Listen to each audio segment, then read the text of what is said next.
ብያለሁ ሁላችሁንም ታፕ ሼር እያደረጋችሁ የዛሬውን ቀን ሁሌ አስክ ዘ ሎየር የምንለውን ማክሰኞ ያለንን ፕሮግራም ከጠበቃ አሳምን ጋር ዛሬ የምንጀምርበት መንገድ ነው። ጠበቃ አሳምን ጊዜህን ወስደህ ከኛ ጋር ይህንን ሰዓት ለመስጠት መጣህ፣ በጣም እናመሰግናለን። እግዚአብሔር ይባርክልን።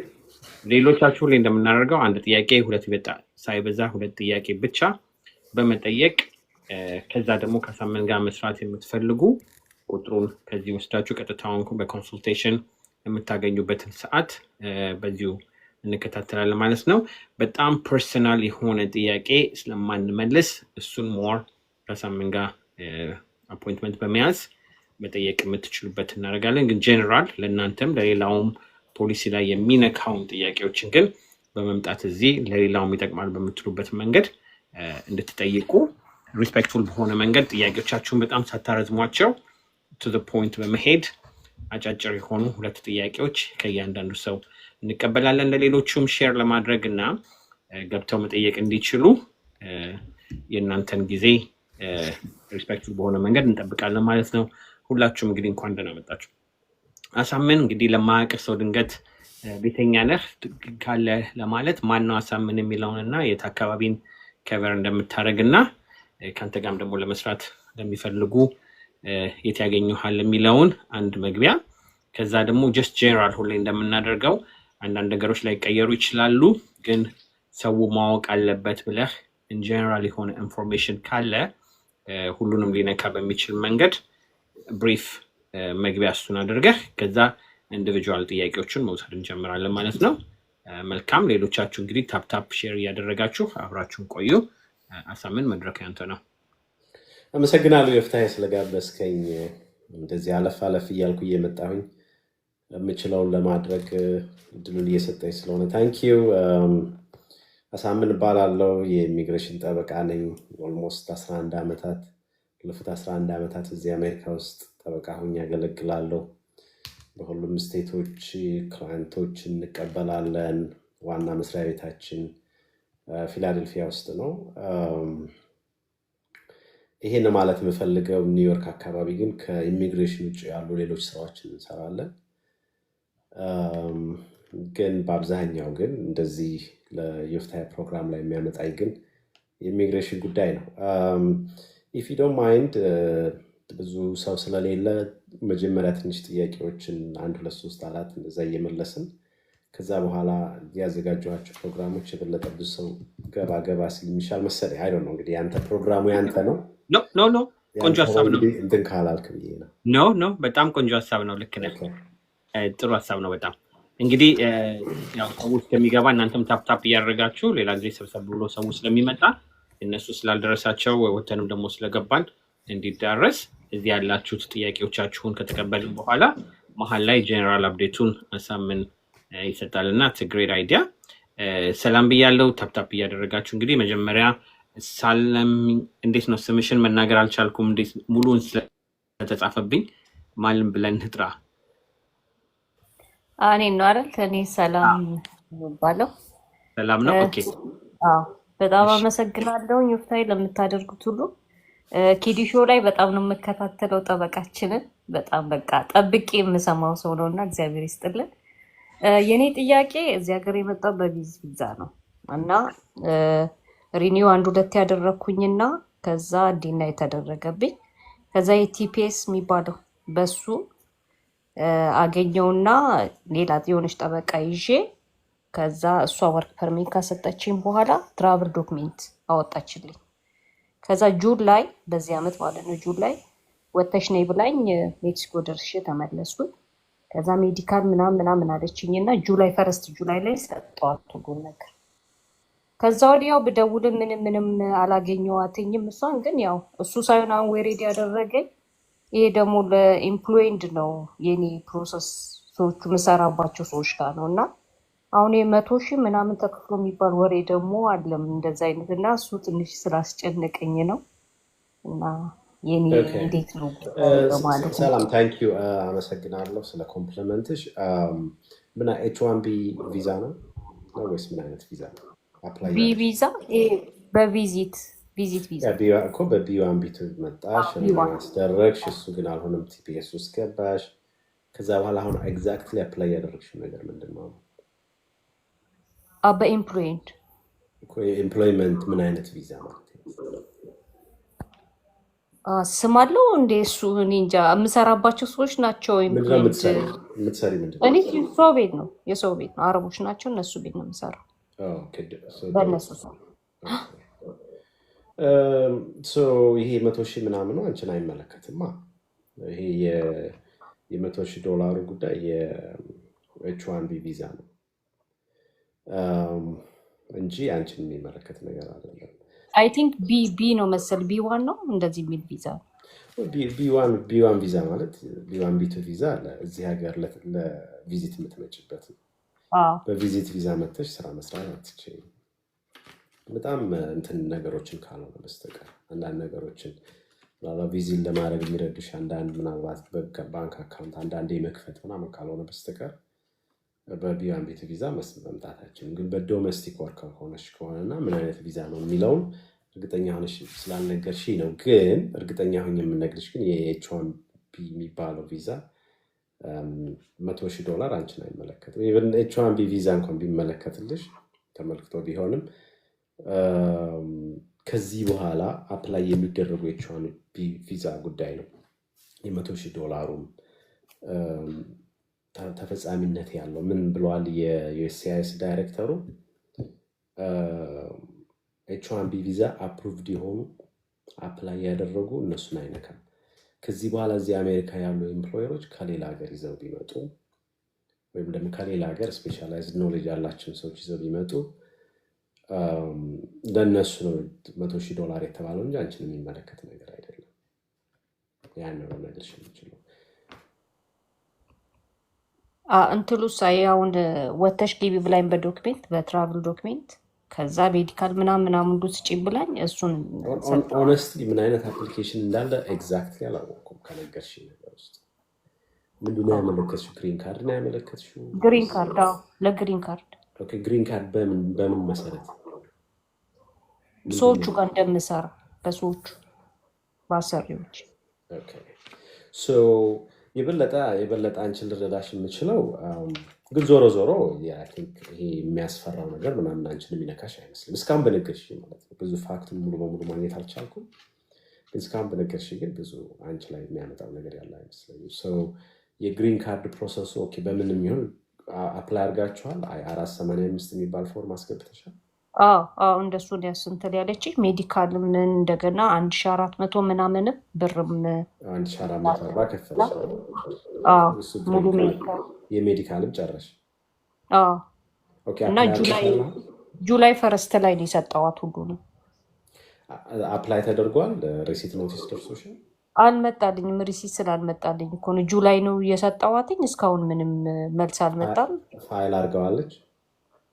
እንግዲህ አድርጌዋለሁ ብላኛለች። ግን ሰሞኑን ብደውልም ስልክ አላገኘዋትም። ወይ ኦፊሷ ሄዳለሁም እያልኩ ነው። እንደዛ አድርጊ። ፋይል መደረጉን አትሊስት እርግጠኛ ሁኚ። ግን ፋይል ቢደረግ ኖሮ አትሊስት በአንቺ ሜይሊንግ አድሬስ ደብዳቤ ይመጣ ነበር። ምንም ያገኘሽው ነገር የለም? ምንም አልመጣልኝ። ምናልባት ሁሉ ነገር ጂት28 ላይ ወደ እኔ ይምጣን ብላ አስባ ከሆነ ወደ አንቺ ላይ መጣ ይችላል። ግን ብዙ ጊዜ ነው የማደርገው ለእኔም ለክላይንቶችን አትሊስት ደብዳቤዎች ዋና ደብዳቤዎች እንዲጻፉ ነው የማደርገው። ወደዛም ወደዚህም እንዲመጡ በፊት ሄደሽ አንቺ ሰላም ማድረግ ያለብሽ ሄደሽ ጠበቃሽን ቁጭ አድርገሽ ማናገር አለብሽ። ደውለሽም ቢሆን ኮንሰልቴሽን ሰዓት ምን ደረጃ ላይ ደረሰ ብለሽ መጠየቅ ትችላለሽ ነው። ግን አሁን የተነሳው ነገር የአንዱ ላወራበት የነበረው ነገር የኤች1ቢ ቪዛ ነው። ኤች1ቢ ቪዛን በሚመለከት ብዙ ጊዜ ስፔሻላይዝድ እንትን ያላቸው እዚህ አሜሪካን ሀገር በሆነ ሙያ ውስጥ አሰሪዎች ያን ባለሙያተኛ ማግኘት የማይችሉ ከሆነ ከሌላ ሀገር የሚያመጡበት መንገድ ነው። ብዙ ጊዜ አይ ቲንክ በቡሽ ዘመን ይመስለኛል ይሄ ነገር የመጣው። አብዛኛው ኤች1ቢ ቪዛ ተጠቃሚዎች እንዳነበብኩት ከሆነ እስከ 75% ህንዳውያን ናቸው። ግን ብዙ ኢትዮጵያውያንም በኤች1ቢ ቪዛ አሉ፣ የኔን ክላይንቶች ጨምሮ አሉ። እና የኤች1ቢ ቪዛ አላማው ከሌላ ሀገር ጥሩ እውቀት ይዘው የሚመጡ ሰዎች እዚህ ሀገር በደንብ ኢኖቬሽን ላይ እንዲሰሩ ካምፓኒዎች ያላቸውን የሰው ኃይል እጥረት የሚሞሉበት ነው። ትንሽ ኮምፕሊኬትድ ነው። ፕሮሰሱም ትንሽ ቴዲየስ ነው፣ ግን ብዙ ካምፓኒዎች ሲጠቀሙበት ኖረዋል። አማዞን፣ ጉግል፣ እነ ፌስቡክ፣ እነ ቴስላ ምናምን የመሳሰሉት የሌላ ሀገር ዜጎችን ሰዎች ጥሩ እውቀት ያላቸውን በተለይ በኮምፒውተር ሙያ ውስጥ ያሉ ህንዳውያን የመሳሰሉትን እዚህ ሀገር በማምጣት የሚጠቀሙበት የነበረው ነው። ግን የፕሬዚዳንት ትራምፕ መንግስት አሜሪካውያን ሰራተኞች አላግባብ ስራቸው የተወሰደባቸው ነው፣ ስለዚህ $100,000 ኤምፕሎየሩን ክፈል ብንለው ከሌላ ሀገር ከሚያመጣ እዚህ ያሉት የአሜሪካውያን ይቀጥራሉ የሚል ሀሳብ ነው ያላቸው። ለነገሩ የህግ ብዙ ክርክር እዚህ ላይ ማምጣት ስለማልፈልግ ነው እንጂ ፕሬዚዳንቱ ይህንን የማድረግ ስልጣን አለው ወይስ የለውም የሚለው ተጠያቂ ነው። አይ ቲንክ እንደ ኮታ ነው ያስቀመጡት ብዙ ሰው ወደዚህ ሀገር እንዳይመጣ። ኮታ ደግሞ ለማድረግ የኮንግረሱ ስልጣን ይመስለኛል፣ የፕሬዚዳንቱ ስልጣን አይመስለኝም። ፕሬዚዳንቱ ይሄን ማድረግ ይችላል አይችልም የሚለው አይ ቲንክ ወደ ፍርድ ቤት መሄዱ አይቀርም፣ ክርክር ሊመጣበት የሚችል ነው። ዞሮ ዞሮ ግን ከዚህ በፊት H1B ቪዛ ያላቸው አፕሮቭድ የሆኑ አንድ ወይም አፕላይ ያደረጉትን አይነካ አዲሶችን ነው። ያንን ነው ልል የምችለው። ኤክሴፕሽን አለው ለአሁኑ ስቲል ናሽናል ኢንትረስት ምናምን የሚባል ኤክሴፕሽን አለ። እሱ በጣም ቴክኒካል እንዳይሆን ይሄንን ብል ይሻላል። H1B በሚመለከት ወደ ሌላ ጥያቄ መሄድ እንችላለን። ሰላም መልሼልሽ ከሆነ አላውቅም። ቴንክ ዩ እግዚአብሔር ይስጥልን። አመሰግናለሁ። እሺ ቴንክ ዩ ሰላም። ትዕግስት ወደ አንቺ እንሂድ። ሌሎቻችሁ ታፕታፕ ሼር እያደረጋችሁ ፕሊዝ ቀጥሉ። ቴንክ ዩ ትዕግስት ወደ አንቺ ይመጣል። እሺ ሰላም ለእናንተ ይሁን። ድሉን ስለሰጣኝ አመሰግናለሁ። ብዙዎችን በዚህ መንገድ እየረዳችሁ ስለሆነ እግዚአብሔር ይባርካችሁ። ወደ ጥያቄ ሲሄድ የኔ ጥያቄ አንድ ጥያቄ ነው። እኔ ከመጣሁ እዚህ 1 ዓመት ሆኖኛል። ያው አመልክቻለሁ፣ ጠይቄያለሁ። ምንድነው አሁን ምንድነው የጠየቅሽው? ጥገኝነት ጠይቄያለሁ። አሳይለም ጠይቄያለሁ። ወርክ ፐርሚትም አለኝ። ግን አሁን እንድትረዳኝ ማወቅ የፈለኩት ነገር ቢኖር ድጋሚ ይታይልኝ ብዬ ማመልከት እችላለሁ ወይ? ከዜ ዘገየብኝ ይታይልኝ ብዬ ማመልከት ይቻላል? አሁን ሪት ኦፍ ማንዳመስ የሚባለው ነው እንግዲህ። አንቺ ገና 1 ዓመትሽ ነው እንግዲህ። አሁን እየተጠሩ ያሉት 2016 ፕሮባብሊ አሁን 17 18 እየገቡ ነው። የዛሬ 7 ዓመት 8 ዓመት ብዙ ጊዜ ሪት ኦፍ ማንዳመስ ለማቅረብ በእኔ ምክንያት ሳይሆን በመንግስት ምክንያት ኬዜ ዘግይቶብኛል፣ ስለዚህ ፍርድ ቤቱ መንግስትን አስገድዶ ኬዜን ይታይልኝ ነው። 1 ዓመት ዘግይቷል አልዘገየም እንግዲህ እሱ ኢንተርፕሪቴሽኑን ዳኛው ኢሚግሬሽን ዳኛ ምንድነው የፌደራል የዲስትሪክት ኮርት ዳኛው እንዴት እንደሚያየው አላውቅም። ግን በጣም ብዙ ዓመት በሚቆዩበት ሀገር 48 ዓመት በሚቆይበት ሀገር ምናልባት 1 ዓመት ተወርሊ እንዳይሆን ፍራቻ አለኝ። ዞሮ ዞሮ ግን ዘግይቷል፣ ምንም ጥርጥር የለውም። 1 ዓመትም ታይም ነው። መጠየቅም የሚከለክልሽ ነገር ያለ አይመስለኝም። ግን ሪት ኦፍ ማንዳመስ ኤክስፔንሲቭ ነው። ለጠበቃ የምከፍል ገንዘብ አለ ማይንድ ኤን ፕላስ እንግዲህ ኮርት ውስጥ ያለውን ስሞል ፊ አላስታውሰም ከአሁን ግን 1 ዓመት መጠየቃችን ልልሽ አልችልም። ግን ቱ እርሊ እንዳይሆን ግን ፍራቻ አለኝ እና ትንሽ ያንቺ ፖን ትንሽ የሚቆይ ይመስለኛል። ሆነስት ይመስለኛል እንደዛ። የሌላ ሀገር ሰዎች አውቃለሁ ዋይ 3 ወር ብቻ ለምን ቆያለሁ ምናምን የሚሉ ሰዎች እንዳሉ አውቃለሁ። ግን እንትን ለመድ ነው መሰለኝ እኛ አይደል 7 8 years 5 ዓመት 6 ዓመት እንደዛ ለመድ ነውና አስቸጋሪ ነው። ግን አሁን እንትን ላድርግ ራሱ ብትይ እንኳን ይሄን ማንዳመስ አፕሊኬሽን ለማስገባት ፕሮባብሊ ከ$6,000 እስከ $8,000 $9,000 ላይ ያስከፍልሽ ይችላል። ሬዲ ነሽ እሱን እንትን ለማድረግ ወይ ነው? እሱም አንድ ነገር ማሰብ ያስፈልጋል። ሌላ ማሰብ ያለብሽ ነገር አሁን ነገ ብትጠሪ ለኢንተርቪው የአሳይለም ኬዝሽ ላይ ሬዲ ነሽ ወይ? ጠበቃ አለሽ ወይ? ከጠበቃሽ ጋር ተነጋግረሻል ወይ? አስፈላጊውን አፊዳቪት አሟልተሻል ወይንስ ኮሮቦሬቲንግ ኤቪደንስ ማስረጃዎች አያይዘሻል ወይ? ከጠበቃሽ ጋር ኤግዞስቲቭሊ ክሌምሽ በምንድን ነው ቤዝ ያደርገው የሚለው ወይም ደግሞ አሳይለም የጠየቅሽበት ምክንያት ሊያሳዩ ይችላሉ የምትያቸውን ነገሮች ተዘጋጅተሽ ጨርሰሻል ወይ? አሁን አንዱ ትልቁ ችግር ትዕግስት ምን መሰለሽ፣ ሰውም በደንብ እንዲረዳው የምፈልገው ሪት ኦፍ ማንዳመስ ያስገቡና ለፍርድ ቤት ብዙ ጊዜ የሚሆነው ምንድነው ክሱ በመንግስት ላይ ሲቀርብ ያ ክስ ለመንግስት ሰርቪስ ሲደረግ ለመንግስት ሲሰጥ የመንግስት ጠበቃ የአሳይለም ኦፊሰሮችን የሚነግራቸው የነገር ስለዘገየ ቶሎ ስኬጁል አድርጉት ይላል። ብዙ ጊዜ ወደ ክርክርማ አይቀርቡም። ፎርዛ ማለት ኦፊሰሩ ግን ስኬጁል ሲያደርገው ኦፊሰሩ ስኬጁል ያደርገዋል ወደ እንደደረሰ በ3 ሳምንት ውስጥ ለኢንተርቪው ቀረብ ሲባል ሰው ምንም የተዘጋጀው ነገር የለም። እንደገና ሪስኬጁል ያደረጉ ክላይንቶች እንደገና ሪስኬጁል የሚያደርጉ ሰዎች አሉ። አር ዩ ሬዲ? አንድ ዓመት ላይ ነው ማተኮር። አይ ዶንት ኖ ልጅ ኖርሽ ይሆናል ኢትዮጵያ ባለቤትሽ እዛ ሊሆን ይችላል። ኮምፕሊት እሱን አንደርስታንድ አደርጋለሁ። ግን እነዚህ አይነት ነገሮችን ሁሉ አድርገሻል ወይ የሚለውን አስቢበት ነው። ምን እንደ አእምሮሽ የት ላይ እንዳለ አላውቅም፣ ግን የሚታየኝ ነገር ነው በአጠቃላይ የምነግርሽ። ኦኬ እሺ። አዎ አይ ገብቶኛል። ያው እንዳልከኝ ሬዲ አሁን እንደዛ ከማድረጌ በፊት ሬዲ መሆን ያለብኝ ነገር ጠቁመኸኛል፣ ተረድቻለሁኝ።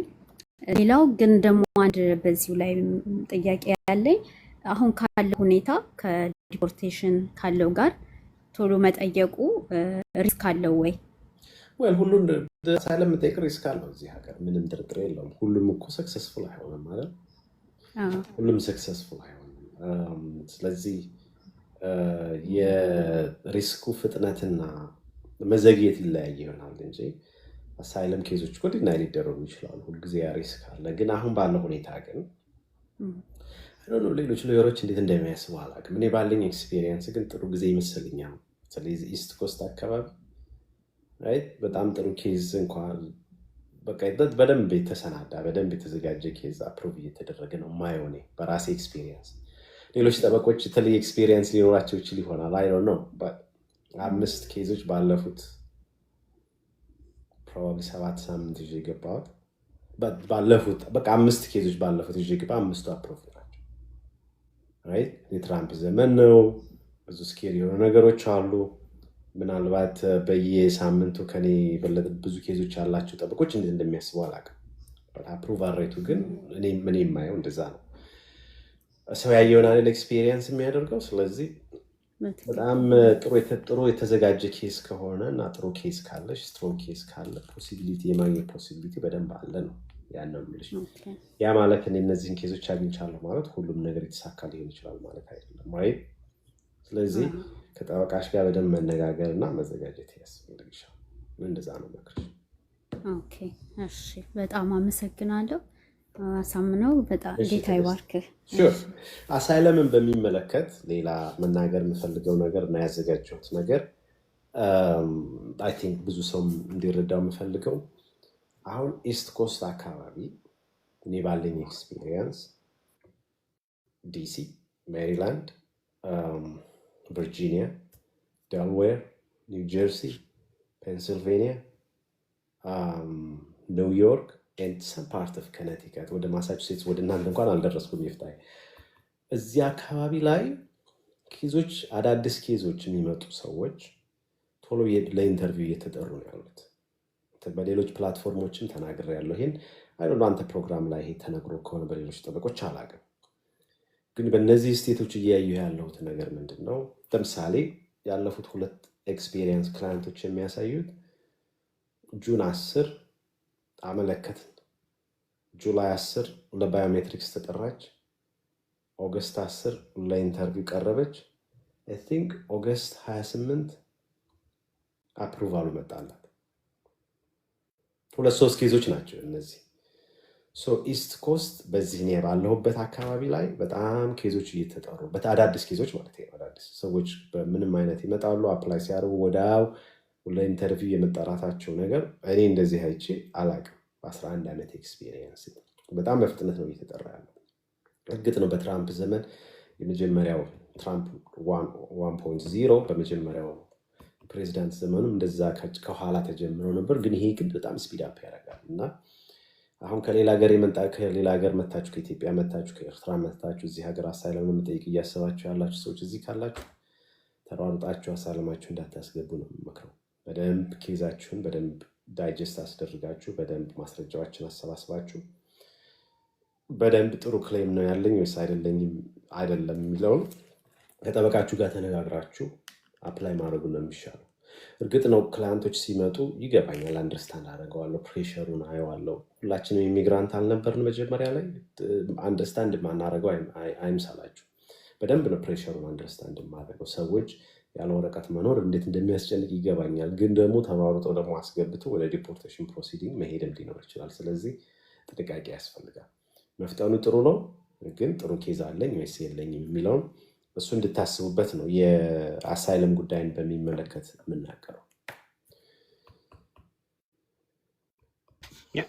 እኔም አብዛኛውን እሱን ያየሁት we have a case actually ከጠበቃ ጋር 3 ሳምንት ከሞላች በኋላ በ3 ሳምንት ውስጥ የተሰራች ልጅ አለች እና በጣም በጣም እየተጣደፈ ነው እና ምንድነው ሪስኬጁል አድርጉልኝ የሚሉት ነገር በጣም የሚያስደነግጥም ነው በሱ መንገድ እና you have to be careful እንዳልከው ሙሉ ነገር ሳታሟሉ ገብታችሁ ማሁን ነገር ውስጥ እንዳትወድቁ። ትዕግስት እናመሰግናለን። እንግዲህ ጥያቄ እየጠየቃችሁ ሌሎቹንም ማስገባት እንድችል ነው። ከዛ ወደ እግዚአብሔር ከአንቺ ጋር ይሁን ትዕግስት። እሺ አመሰግናለሁ በጣም ጥሩ። እሺ ካሊፎርኒያስ የሚል አለ። አሁን እዚህ ላይ ሌላው ሰው ከመጠየቁ ፊት አንድ ለመጨመር እኔ አሁን ብዙ ድናያል ያየሁት እንትን ላይ ነው እስር ቤት ያሉ ልጆችስ is there a difference between ውስጥ ሆኖ ለሚጠይቁና ከእስር ቤት ያዩትን ብዙ ድናያል እያየን ነው። አንተስ ያኬስ ነው? እውነት ነው እሱ። እንግዲህ ምልህ አንድ ሰው ከእስር ቤት ወጥቶ ፕሮባብሊ እየሰራ የስራ ፈቃድ አግኝቶ 180 ቀን አልፎ እየሰራ ጥሩ ሎየር የማግኘት ፖሲቢሊቲ ያለው፣ ጥሩ ማስረጃዎች የማሰባሰብ ፖሲቢሊቲ ያለው እና ኬዞችን የበለጠ ዳይጀስት የማድረግ ፖሲቢሊቲ ያለው ከስር ሲፈታ አንድ ሰው እና ታስሮ ሌላ ልዩነት አለው፣ በደንብ ልዩነት አለው። አንዱ እሱ ነው። የበለጠ ቻንስ ይኖረዋል። ውጭ ወጥቶ አትሊስት የምትፈልገውን ጠበቃ አማርጠህ መያዝ ትችላለህ። ሌላው ቢቀር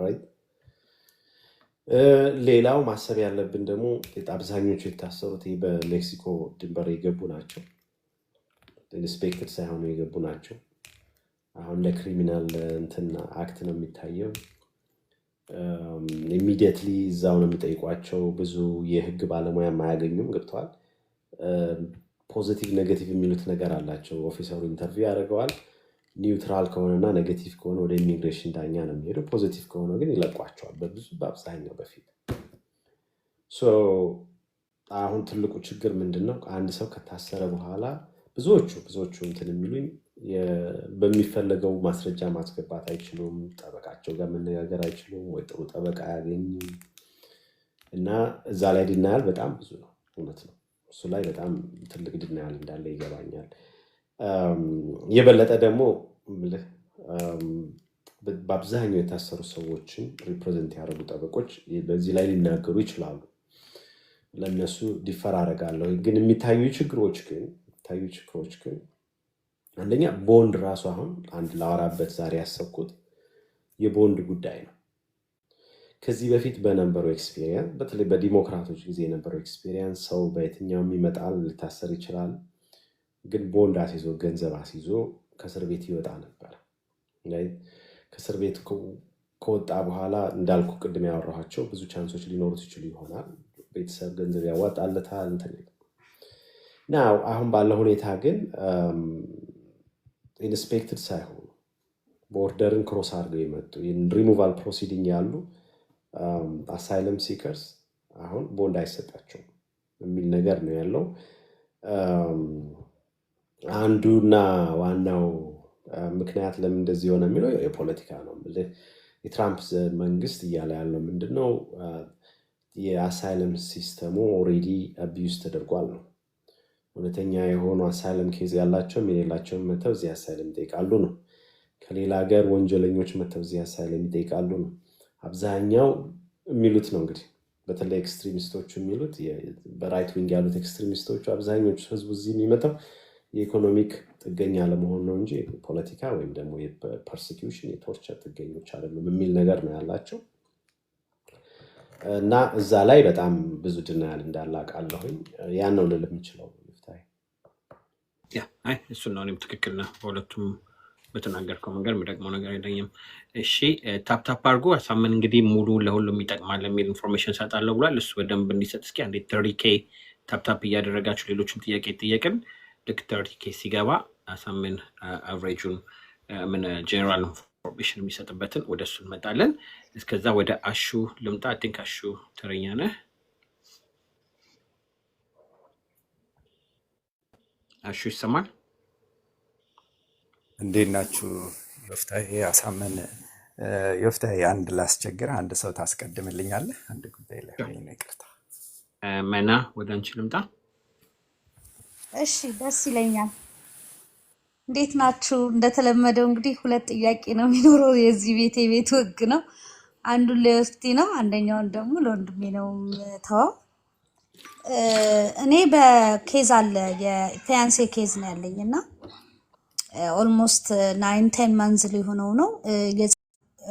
ሎግን አድርጌ ዩኤስሲአይኤስ አፔ ላይ ያለው በቃ ፕሮሰሱን ተቀብለነዋል ሪሲቭ አፕሊኬሽን የሚለው ብቻ ነው ያለው እና ሄጄም ጠይቄያለሁ ባልቲሞር። ምንድን ነው ያሉት? ይሄ ማለት በቃ ታይምሽ ሲደርስ ወደ ቪዛ ሴንተር ወይ ወደሚላከው ጋር ነው የሚላከው ብለውኛል። ግን በጣም እየደዋወልኩ ስጠይቃቸው ግን ሁሉም ደሴም መልስ ይመልሳሉ። ኦክቶበር 13 አፍተር ኦክቶበር 13 ነው መደወል ብትፈልጊም መደውዩ ይሉኛል። እና ይሄን ኦክቶበር 13 የኔን ወረፋ ነው ወይንስ የሚያዩበት ኬስ ስለሆነ ነው ወይስ ኦክቶበር 13 ለምን አሉ? ያችን ቀን ለምን ሁሉም አንድ አይነት ቀን ይናገራል? ዌል ሶ እዚህ ሀገር በፊያንሴ ቪዛ ነው የመጣሽው አይደል? አይ እኔ ለፊያንሴ አፕላይ አድርጌ ነው። እኔ ሲቲዝን ነኝ እዚህ ሀገር። አዎ ሲቲዝን ነሽ። ሶ ፊያንሴሽ ኢትዮጵያ ነው ያለው? አዎ ኦኬ ኦልራይት that makes sense. ኦኬ ሶ ገና ዩኤስሲአይኤስ ደረጃ ላይ ነው ያለው? አዎ it's not approved yet, right? ያ ጀስት ፕሮሰሱን አፕላይ አድርገናል። ፕሮሰስ ላይ ነው ያው ኖቨምበር 4 ላይ አፕላይ አፕሊኬሽኑን we received አፕሊኬሽኑን ነው የሚለው ኖቬምበር 4 2024? አዎ ኦኬ ሶ ፕሮሰሲንግ ታይም ይባላል በዩኤስሲአይኤስ ላይ የሄደበት ሴንተር አለ አይደል? የሄደበት ሴንተር አይ ዶንት ኖ የትኛው ሴንተር ነው የሄደው ታስታውሻለሽ? ሜሪላንድ ነው ባልቲሞር። ኦኬ ዞሮ ፕሮሰሲንግ ታይም ነው እንግዲህ ኦክቶበር 13 ስፔሲፊካሊ እንዴት የትኛው ሴንተር ፕሮሰሲንግ ታይም እንደሆነ እዚህ ልነግርሽ አልችልም። ሶ የሚታየኝ ግን ፕሮሰሲንግ ታይሙ ነው ያ በአንቺ ጊዜ የገቡት አፕሊኬሽኖች ከዛ ከኦክቶበር 13 በኋላ ይታያሉ አይነት ነገር ይመስለኛል አሁን ከምትነግሪኝ ነገር። ግን የኬዋን አፕሊኬሽን በሚመለከት ግን አሁን ኖቬምበር 2024 ነው አይደል ያስገባሽው? አዎ ኦኬ አሁን ሴፕቴምበር 2025 ነው አይደል? አዎ ሶ ፕሮባብሊ 10 month 11 ወር አካባቢ የሆነው ነው። አዎ ያ ብዙ አልቆየም ሆነስትሊ ካለኝ ኤክስፒሪየንስ አንጻር ማለት ነው። ገና ብዙ የቆየ አልመሰለኝም። ኦፍኮርስ አንዳንዴ እንደየሴንተሩ ምናምን በ4 ወር 6 ወር አፕሮቭ የሚደረግበት ጊዜ አለ። ግን ፕሮሰሲንግ ታይም የሚባል ነገር አለ። እንትን ላይ ማየት ትችላለሽ። ዩኤስሲአይኤስ ጉግል ብታደርጊው ፕሮሰሲንግ ታይም ኦፍ ብለሽ የአንችን ሴንተር ብታስገቢው በI-129F አፕሊኬሽን 129F ነው የአንቺ አፕሊኬሽን K1 በዛ እንትን ብታደርጊው ሊነግርሽ ይችላል። አሁን ያ ሴንተር የትኛውን ነው እያየ ያለው የሚለውን ሊነግርሽ ይችላል። ኦፍኮርስ ጀነራል የሆነ ነገር ነው ይሄ። ኦነስትሊ አንዳንድ ጊዜ ይሄን የዚህን ጊዜ እናያለን ይላሉ እንጂ ከዚህ ቀጥሎ ያንቺ እናያለን ምናምን ይላሉ እንጂ ምንም ሳይታይ 4 ወር 5 ወር ሊቆይ ይችላል ብሎ ጀነራል የሆነ ኢንፎርሜሽን ይሰጥ ይችላል። እሱን ነው የምልሽ። ከዛ በተጨማሪ ግን ገና ሪቪው አልተደረገም። ጠበቃለሽ ማን ነው ነበረሽ? አይ የለኝም። ኦኬ ሶ አስፈላጊ ሁሉንም ዶክመንቶች አስገብተሽ አዎ ምን ያክል እርግጠኛ ነሽ? የኢሚግሬሽን ኬዝ የምትሰራ አለች፣ ዲሲ ላይ የምትሰራ አለች።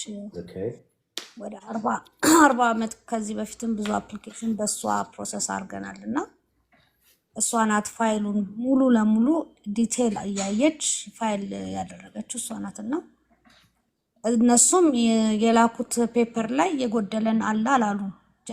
አይሉማ ገና እኔ ልልሽ የምፈልገው መስልሽ መና ለምን እሷ ሰራ ለምን ሌላ ሰው ሰራ አይደለም የምለው፣ ግን ገና ያንቺ ኬዝ ኢቫሉዌት አልተደረገም፣ ገና አልታየም። አሁን አንዱ የ I-129F ኬዝ ችግር ምንድነው? ሰዎች እንግዲህ በቃ እሺ ባለሙያ ናት ብለን እናስብ። በደንብ የምትሰራውን የምታውቅ ከሆነ ጉድ ላክ፣ ችግር የለውም፣ ምንም ኮሜንት ማድረግ አልፈልግም። ግን የሚታዩ ችግሮች ምንድን ናቸው? እንደዚህ አይነት አፕሊኬሽኖች አስፈላጊ የሆኑ ዶክመንቶች ቶሎ የማይሟሉ ከሆነ አሁን እንደገና ኬዝሽ ታይቶ ሪቪው ተደርጎ ሪኩዌስት ፎር ኤቪደንስ ልትጠይቂበት ትችላለሽ፣ ይሄን አምጪ ልትባይ ትችላለሽ። ሁሉም ከተሳካ ደግሞ አፕሩቭድ ሊሆን ይችላል። ወይ አፕሩቭድ ከሆነ በኋላ አይ ቲንክ በህጉ መሰረት በ4 ወር ውስጥ ለቪዛ ኢንተርቪው መቅረብ አለበት የሚል ነገር ያለ ይመስለኛል። ግን ችግሩ አዲስ አበባ ኤምባሲ ያንን እንትን አይልም፣ አይከተልም። አንዳንዴ 7 ወር አንዳንዴ 6 ወር እንትን ይላል። አንዴ አፕሩቭድ ከሆነ በኋላ የሚያጋጥመን ችግር ናሽናል ቪዛ ሴንተር እኛ ጋር አልደረሰም የሚል ነገር አለ። ኦፍኮርስ እንደ I-130 ናሽናል ቪዛ ሴንተር ብዙ ስራ አይኖረውም፣ ግን መደወል ያስፈልግሻል። አንዳንዴ ሚስ ይደረጋል። USCIS አላከልንም፣ አንዳንዴ ደግሞ ወደ ስቴት ዲፓርትመንት ሄደዋል የሚባሉ ብቻ ወደፊት የሚሆነው ነው የሚነግርሽ። ዞሮ እስካሁን ኦክቶበር 13 ምናምን የምትይው የፕሮሰሲንግ ታይም ይመስለኛል። ኦክቶበር 13 ስለተባለ ኦክቶበር 13 ሊወሰን ይችላል ማለት አይደለም። እሱንም ማሰብ አለብሽ። ፕሮሰሲንግ ታይም ጀነራሊ ነው የሚነግሩሽ እንጂ በዛን ቀን ግዴታ ያደርጉታል ተብሎ አይገመትም። አላየሁም ኤክስፒሪየንስ በአብዛኛው በተለይ ከኮቪድ በኋላ ይሄን ነው ልልሽ የምችለው። አይ ዶንት ኖ መልሼልሽ ከሆነ ጥያቄሽን አላውቅም። ኦኬ ሶ ሁሉም በተለያየ ቀን የተለያየ ሰዎች ጋር ነው ማውራው የሲአይኤሶች ጋር ሁሉም ግን በ13 እያሉ ነው ሎግን ካረጉት በኋላ የኔን ለዛ ነው 13 ፕሮሰሲንግ ታይም ይመስለኛል። ኦኬ ጥሩ በዚህን ቀን ወስናለን ብለው ያሰቡትን ይመስለኛል እየነገሩሻል። ኦኬ እሺ ቴንክ ዩ ሶ ማች እግዚአብሔር ይስጥልን። የፍትዬ ለአንተ ጥያቄ የዩኤስሲአይኤስ ብቻ ነው ወይ ሎየሮች የሚመጡት? ቢካዝ እኔ በጣም ሂውጅ የሆነ ትልቅ ኬዝ አለኝ እዚህ ሀገር በፍሮዲንግ እና ሎየሮች የምታገኝልኝ ከሆነ እንድታገናኘኝ ይፈልጋለሁኝ። በጣም ብዙ ሰው እዚህ ኢትዮጵያ አበሾች አፕላይ እንትን አይከሱንም በሚል ብዙ ብር የበሉ ሰዎች አሉና ከኤቪደንስ ጋር ያለን ሁሉ ነገር ቼኩ ምኑ ኤቭሪቲንግ አለንና እንዲህ አይነት ሌሎች ኢትዮጵያውያኖች እንዳይበሉ ለመውጣትም እነሱንም ለማስያዝ ሎየር ያስፈልገናል እዛ አካባቢና እሱም ሜሪላንድ ነው ይሄ ሀፕን እያደረገ ያለው። ሎየሮች መታካለ ብዬ ነው። አይ ቲንክ አሳምንም ይሄን ልመልሰው ይችላል። ለእያንዳንዳችሁ ሜቢ ለማታውቁ ይህንን ፕሮግራም ስጀምር ኖ ዩር ራይት በሚል ነበር የጀመርኩት። ኢሚግሬሽን ላይ ብቻ አልነበረም የምናተኩረው፣ ከስራ ለሚባረሩ፣ ዲቮርስ ላይ፣ ፋሚሊ አቢዩዝ የተለያየ ነገር ላይ ነበር የምንሰራው። ግን አሁን ዲማንዱ ኢሚግሬሽን ስለሆነ ለዚህ ነው እንደ ላስት ሚኒት ኮንሰንትሬት አድርገን እዚህ ላይ እንጂ አብዛኛውን ሎየሮች ቅድም አይ ቲንክ አሳምን ሲናገር ሰምተሸዋል። በተለያዩ ስቴቶች ላይ ኢሚግሬሽን ሁሉንም ስቴት ከቨር ማድረግ ይችላሉ። አንዳንድ ፋሚሊ ግን ከሆነ በዛ ስቴት ውስጥ ሰርቲፋይድ መሆን ስላለባቸው ስፔሲፊክሊ መስራት ስላለባቸው ነው። አሳምን አሁን እሷ የተናገረችው ላይ የምትሰራ ከሆነ አምናቸው እንትን ፍሮድ ተደርገናል ነው ያልሽው? ፍሮድ ብቻ አይደለም በትኬት የተነሳ ፍሮድ የሆነ ቼክ ሰጥተውን ቼኩን ባንክ ከገባ በኋላ የራሳችንን ብር ሲመልሱልን ማለት ነው። የራሳችንን ቲኬት የገዛንበትን ብር they were not properly ለኛም በምንፈልገው ታይም ላይ ስላላደረሱልን ብራችንን መልሱ ተብሎ ቃሉም እሱ ነበር እንመልሳለን ብለው የመለሱት ቼክ ባንካችን ውስጥ ያስገቡት ቼክ አንፋውንድ ነው ያለው ባንካችን ያለው ሪቸብል አይደለም አንፋውንድ ነው እኛ ላይ ኔጌቲቭ አደረጉት ማለት ነው እንደዚህ የሆኑ ከ6 ከ7 ሰው በላይ አለ አሁን እዚህ አካባቢ ማለት ነው ቲኬት እንቆርጣለን ነው የሚሉት አሜሪካን ሀገር በእንትን በቢዝነስ እዚህ ፕሮሞት በማድረግ ቢዝነስ እናመጣለን ነው ብለው 600,000 ብር ዳዝንት ሜክ ሴንስ ያልንኛ ራሳችን በዛ ነው ብር ያስገቡ ኢትዮጵያ ውስጥም አሉ እዚህም ያሉ ናቸው ከእንደገና ፌክ ቼክ የሚያሰሩበትን ቦታውን ሁላ ሎኬሽን ሁላ አለኝ ፌኩን ቼክ ፍሮድ የሚሆነውን ቼክ የሚሰሩበት አድራሻቸው ፓስፖርታቸው ድራይቪንግ I think this is more of a criminal ጉዳይ መሰለኝ ለፖሊስ ሪፖርት አላደረጋችሁ ምንድነው ተባለው ለፖሊስም ሪፖርት ላደርግ እኔ አስቤ ነበር አሁን በዚህ ምናይ እንደዚህ አድርገሽ አላቋርጥሽና ስፔሲፊካሊ ይሄኛውን ሞርስሎን በውስጥ ጻፊልኝ አሉ የተለያዩ በየስቴቱ ስፔሻላይዝድ የሚያደርጉ ስላሉ እነሱን አገናኝሻለሁ ከሳምንም ይሄንን የምታውቀው ኬስ የምትፈልገው ኬስ ከሆነ ንገረንና እኔ እንደዚህ አይነት ኬዞች አልሰራም ሆነስቲ ግን ምንድነው የክሪሚናል ጉዳይ ምናምን ስለመሰለኝ ነው ኤኒዌይስ I think በውስጥ ብታወሩ ይሻል ይመስለኛል እኔ ደስ ይለኛል እሺ እግዚአብሔር ይስጥልን ግን ተነለሻለሁ እሺ በዚሁ እዚህም ያላችሁ 217 ሰዎች ሌጋል ያልሆነ ሰዎች ኦፊስ ውስጥ ገብታችሁ ትኬት ካልቆረጣችሁ ሰው ጋር እንዳትቆርጡ በስልክ አመሰግናለሁ እናወራበታለን እሺ ይፍትዬ እሺ አወል thank you እሺ አንድ ወንድም ወይ እህት ትሆናለች አሳምን ደውዬልህ ላገኝህ አልቻልኩም የሚል ኮንሰልቴሽን ብላለችና እስኪ አንዳንዴ ቢዚ እንደምትሆንም ስኬጁሉን ስለማውቀው ለእንደዚህ አይነት ነገር ምን መመለስ ትችላለህ ሹር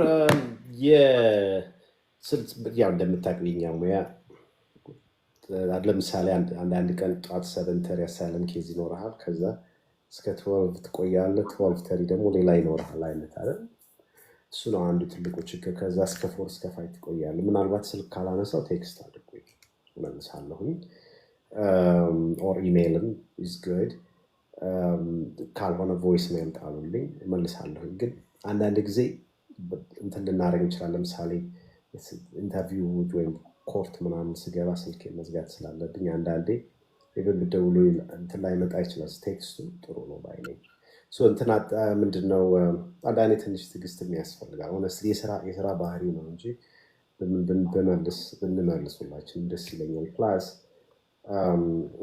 አሁን ለምሳሌ እንደዚህ እያወራን እዚያ ብዙ ስልኮች ይመጣሉ right now ማለት ነው እና ላለማንሳትም ስለምንፈልግ አይደለም ግን ከስራ ብዛት አንፃር ነው ስለዚህ ስልክ ካላነሳው ቴክስት አድርጉ መልሳለሁ ያ ለኔም አንዳንዶቻችሁ ጻፉልኝ እንትን ካለ ቢዚ እንዴት እንደሚሆኑም ስለማውቀው ነው ግን ሞር በዛ መንገድ ላይ አንዳንዴ ግሬሱንም እንስት ብዬ ነው እዚህም መተው ይሄን ሁሉ ጊዜ የሚሰጡት ለነሳ ተከፍሏቸው ሳይሆን በነፃ ስለሆነ የሚያደርጉት እስካሁን ባየኋቸው ጠበቃዎች ላይ ብዙ ነገሮችን ማድረግ የምንችለው መስጠት በሚችሉበት መንገድ ነው ግን ዲሌይ ካለ ወትል ነገር ካለ make sure to contact me እኔም በማገኛችሁ መንገድ በቴክስት ማገናኛችኋለሁ ማለት ነው ሁሌም እንደማደርገው ስለዚህ thank you ከዛ አሹ አሁን ትችላለህ እችላለሁ እሺ ቀጥል ከዛ ሚያ ሊዮ አልፋ ሚኒ ፋሲል ሚኪ ተራችሁን በሱ እየቀጠልን እንሄዳለን እንኳን ደህና መጣችሁ አብራችሁን ያላችሁት በሙሉ ታፕታፑን ሼር እያደረጋችሁ ያላችሁት በሙሉ እናመሰግናችኋለን በየሳምንቱ የምናደርገው አስክ ዘ ሎየር ፕሮግራም ነው ለመጀመሪያ ጊዜ ተቀላቀላችሁ ፎሎ በማድረግ ጥያቄ ስትገቡ 1-2 ጥያቄ ሳይበዛ ጠይቃችሁ ያሳምንንም ጊዜ ጠበቃ ጊዜውን ሰጥቶን ብዙ ሳናበዛ ጊዜውን ጠብቀን መጨረስ እንድንችል እንዲያመቸን 2 ጥያቄ በላይ አታርጉ ሞር ፎሎ አፕ እና ፐርሰናል ከሆነ ደግሞ በኮንሱልቴሽን ከሱ ጋር ሞር ተገናኝታችሁ መስራት የምትችሉበትን መንገድ እናገናኛችኋለን ማለት ነው። አሹ ጥያቄህን ቀጥል። እሺ በድጋሚ አመሰግናለሁ። ከዚህ በፊት የነገርኩ ኬዝ ነበረ መሰለኝና እኔ ከመጣው ቅርብ ጊዜ ነው በጋብቻ ቅድም ይቅርታ ልጅ እያስተኛው ስለነበረ ነው በጋብቻ ቪዛ መጥቼ ወር ከምናምን ግሪን ካርድ የመጣ ግን አድራሻ የተሳስቶ በፊት በተመለከተበት አድራሻ ሄደና ብናየው አይመጣም። ከዛ ደውለን ስንጠይቅ ልከናል አሉ። የሄደበት አድራሻ ስንጠይቅ አናቅም አልመጣም ሲሉን መልሰን አልደረሰንም ብለን አመለከትን። አሻ ባዮሜትሪክስ ጻሉ ሰጠው። ወዲያው መልሰው ኬዙን ውድቅ አድርገነዋል፣ ቋሚ መኖሪያ ፈቃዱን ውድቅ አድርገነዋል አሉ። ምክንያቱን ደግሞ በፖስታ ልከልንልሃል አሉ። እሺ ብለን ፖስታውን ስናየው እኛ ባልከው አድራሻ ላይ አድርሰናል፣ እኛም የፖስታ ቤትም ችግር ስላልሆነ እንደ አዲስ ክፍያ ከፍለ ማመልከት አለብህ አሉ። ክፍያውን ከፈልን፣ አመለከትን። አሻራ መስጠት አይጠበቅብትም ብለው I797 የሚል ደረሰኝ ላኩልን። ከዚህ በፊት የሰጠው ባዮሜትሪክ ስላለ አያስፈልግም አሉ። እሱን እየጠበቅኩኝ ነው ያለሁት። ግሪን ካርዴ ምን ያክል ጊዜ ይፈጅ ይሆናል? ስራስ መስራት እችላለሁ ወይ ለማለት ነው። ድራይቪንግ ላይሰንስን እና ሶሻሌን ይዣለሁኝ።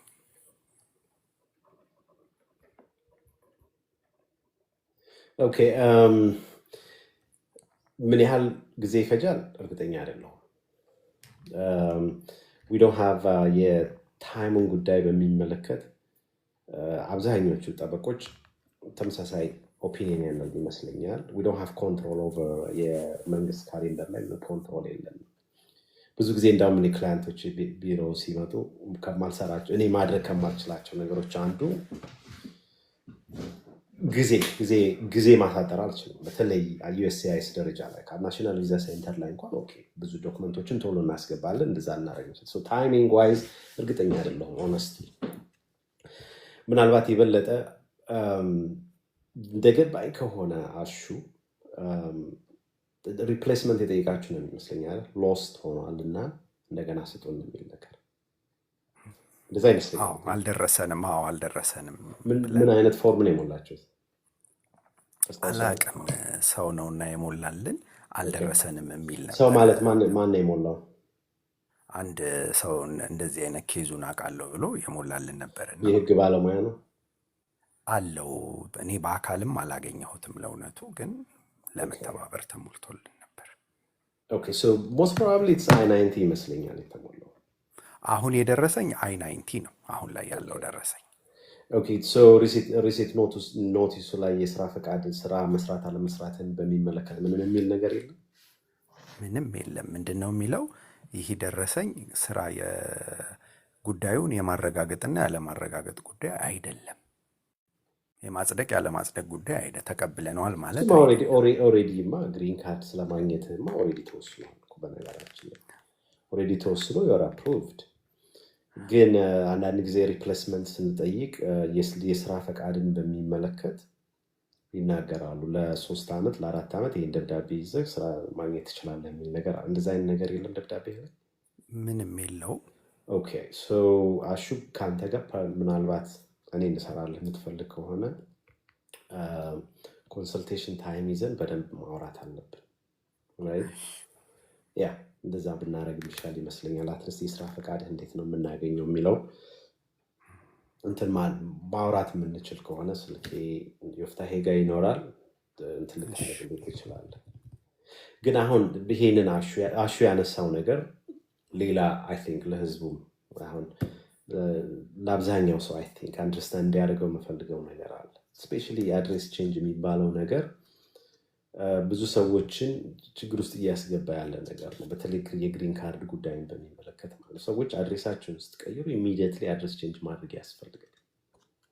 በጣም ወሳኝ ነው አድሬስ ቼንጅ። አድሬስ ቼንጅ ካልተደረገ ብዙ ዶክመንቶች በቀድሞ ነው የሚሄዱት።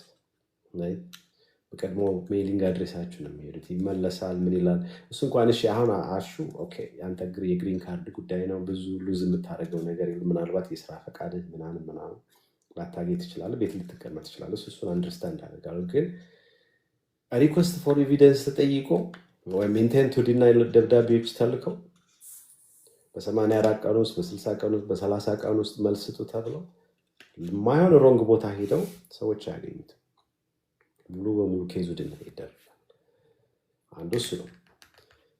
እንግዲህ ኬዞች ዲናይ ሲደረጉ በአንድ በኩል ኦቨርስቴ ሊደረግ ይችል ይሆናል። እሱ ሌላ ራሱን የቻለ ሌጋል ኮንሲኩዌንስ አለው። በሌላ በኩል ደግሞ ብዙ ወጪ አለው። ባይዘው አሁን እኮ ወጪ ብዙ ቀላል አይደለም እኮ የግሪን ካርድ አፕሊኬሽን። አንድ ባልና ሚስት ለምሳሌ አፕላይ ቢያደርጉ ባል አሜሪካዊ ሚስት ለክሰሲን በቢ1 በቢ2 ቪዛ መታዘዝ እንትን ሊባል I1 under 675 ብር ነው። ግሪን ካርዱ 1440 ነው። የስራ ፈቃዱ 260 ነው። ትራቭል ዶክመንት የሚያስፈልግ ከሆነ 700 800 it's not easy money ፕላስ የጠበቃ ገንዘብ አለ right so አሁን እኮ እኔ እስከሚገባኝ ድረስ በጣም several thousands of dollars ነው የሚወጣ ያለው። so በሜሊንግ አድሬስ በአድሬስ ቼንጅ እንደዚህ አይነት ስህተቶች መስራት አያስፈልግም። especially እኔ ጠበቃ መያዝ ያስፈልጋል የምለው ለዚህ ነው። አትሊስት እንደዚህ አይነት ሪስኮችን እንደዚህ አይነት ችግሮች አይነት ምክንያቱም ጠበቃው የራሱ ሜሊንግ አድሬስ ስለሚያስቀምጥ በዛ ሜሊንግ አድሬስ ወይም ደግሞ በዩኤስሲአይኤስ ዳጋብ ላይ ያለው አካውንት ውስጥ ኢሚዲየትሊ በሰከንድ ውስጥ ደብዳቤዎችን ያገኛቸዋል እና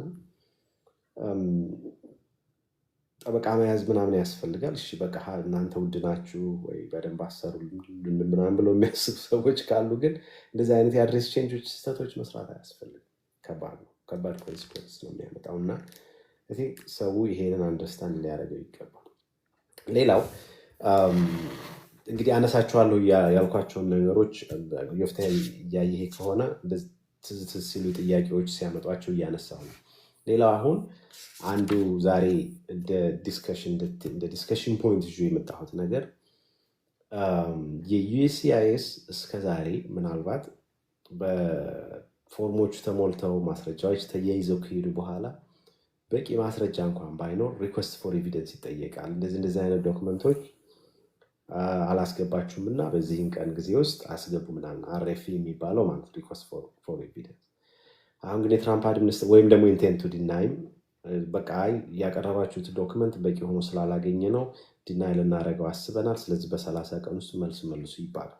በዛ በ30 ቀን ውስጥ እኛ በደንብ አድርገን ጥሩ ዲፌንሶች ጥሩ ማስረጃዎች አያይዘን እንሄዳለን። ወይም በሪኩዌስት ፎር ኤቪደንስ በ84 ቀን ውስጥ እንደዛ አካባቢ ዶክመንቶችን አያይዘን እንልካለን። አሁን ባለው ሁኔታ ግን የትራምፕ አድሚኒስትሬሽን እያለ ያለው ምንድን ነው? በቀረበልኝ መጀመሪያ ላይ ኢኒሻሊ በቀረበልኝ ማስረጃ ብቻ ነው ውሳኔዎችን መወሰን የምፈልገው። ሪኩዌስት ፎር ኤቪደንስ እያልኩ ኢንቴንት ቱ ዲናይ እያልኩኝ ከሰው ጋር ስመላለስ አልኖርም። አንዱ ድሌይ የሚያደርግ ነገር ይሄ ነው እያሉ ነው። ያ ማለት ምን ማለት ነው? መጀመሪያ አፕሊኬሽን ፓኬጁ በሚገባ ጊዜ ፎርሞች በትክክል ካልተሞሉ፣ መያያዝ ያለባቸው ማስረጃዎች በትክክል ካልተያያዙ፣ ማብራሪያ የሚያስፈልገው ጉዳይ ከሆነ ማብራሪያ ከሌለው ኬዞች ዲናይ የመደረግ ፖሲቢሊቲያቸው በጣም ከፍተኛ እየሆነ ነው።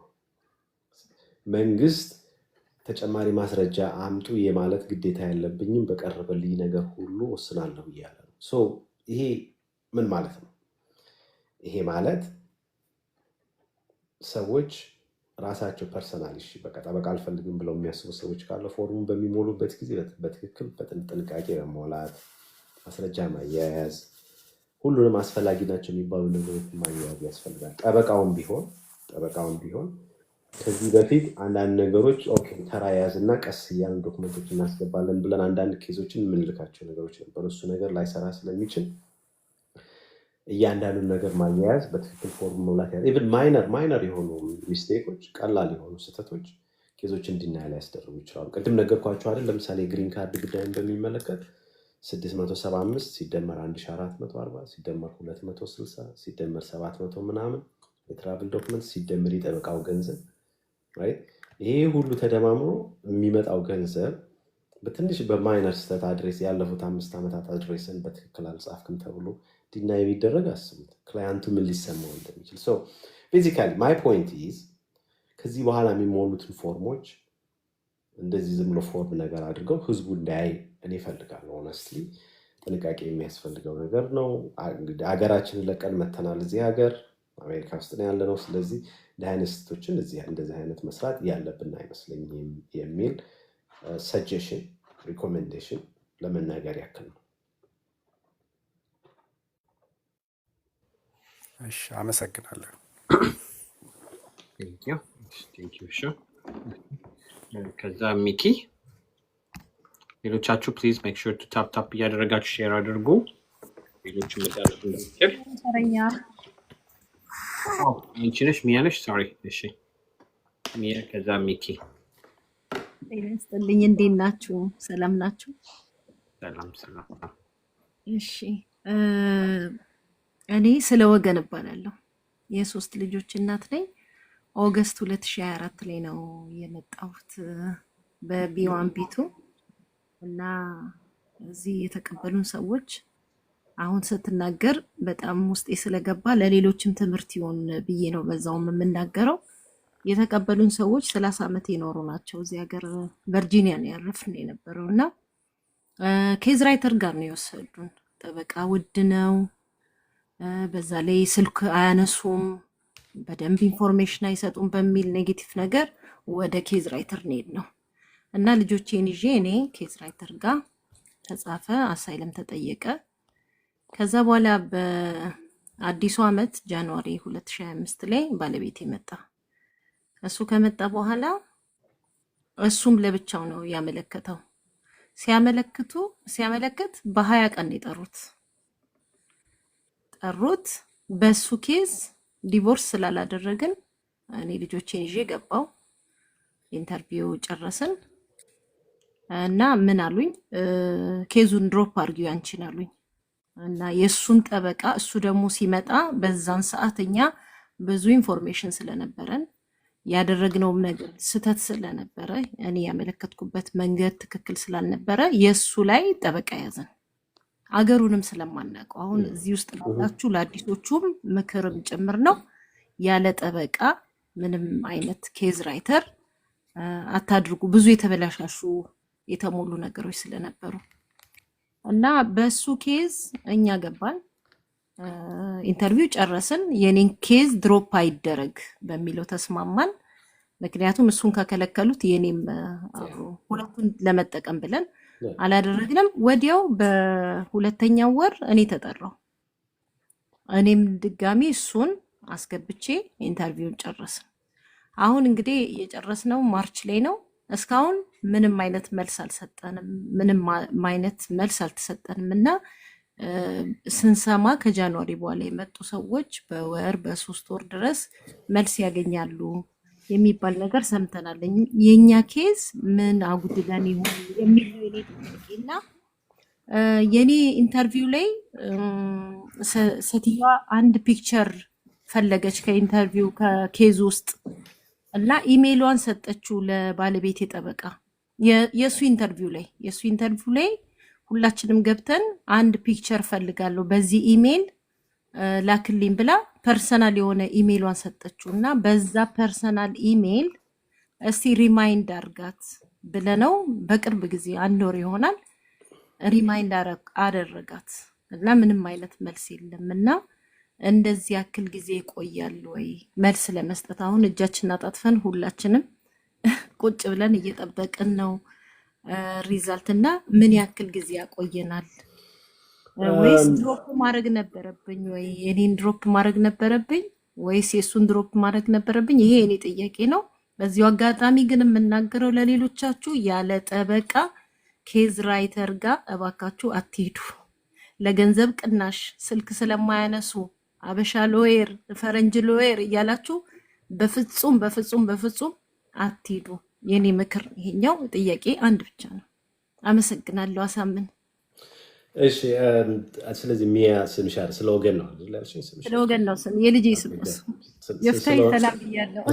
ኦኬ ስለ ወገንም ነው የተናገርሽው። እንኳን ሶ ባለፉት 11 ዓመታት የኔን ኤክስፒሪየንስ ልናገር። ሌሎች ጠበቆች የተለየ ሊኖራቸው ይችላል። የእነሱን ሀሳብ እንደተጠበቀ ሆኖ ማለት ነው። የኔ ሀሳብ ባለፉት 11 ዓመታት ያየሁት ነገር ቢኖር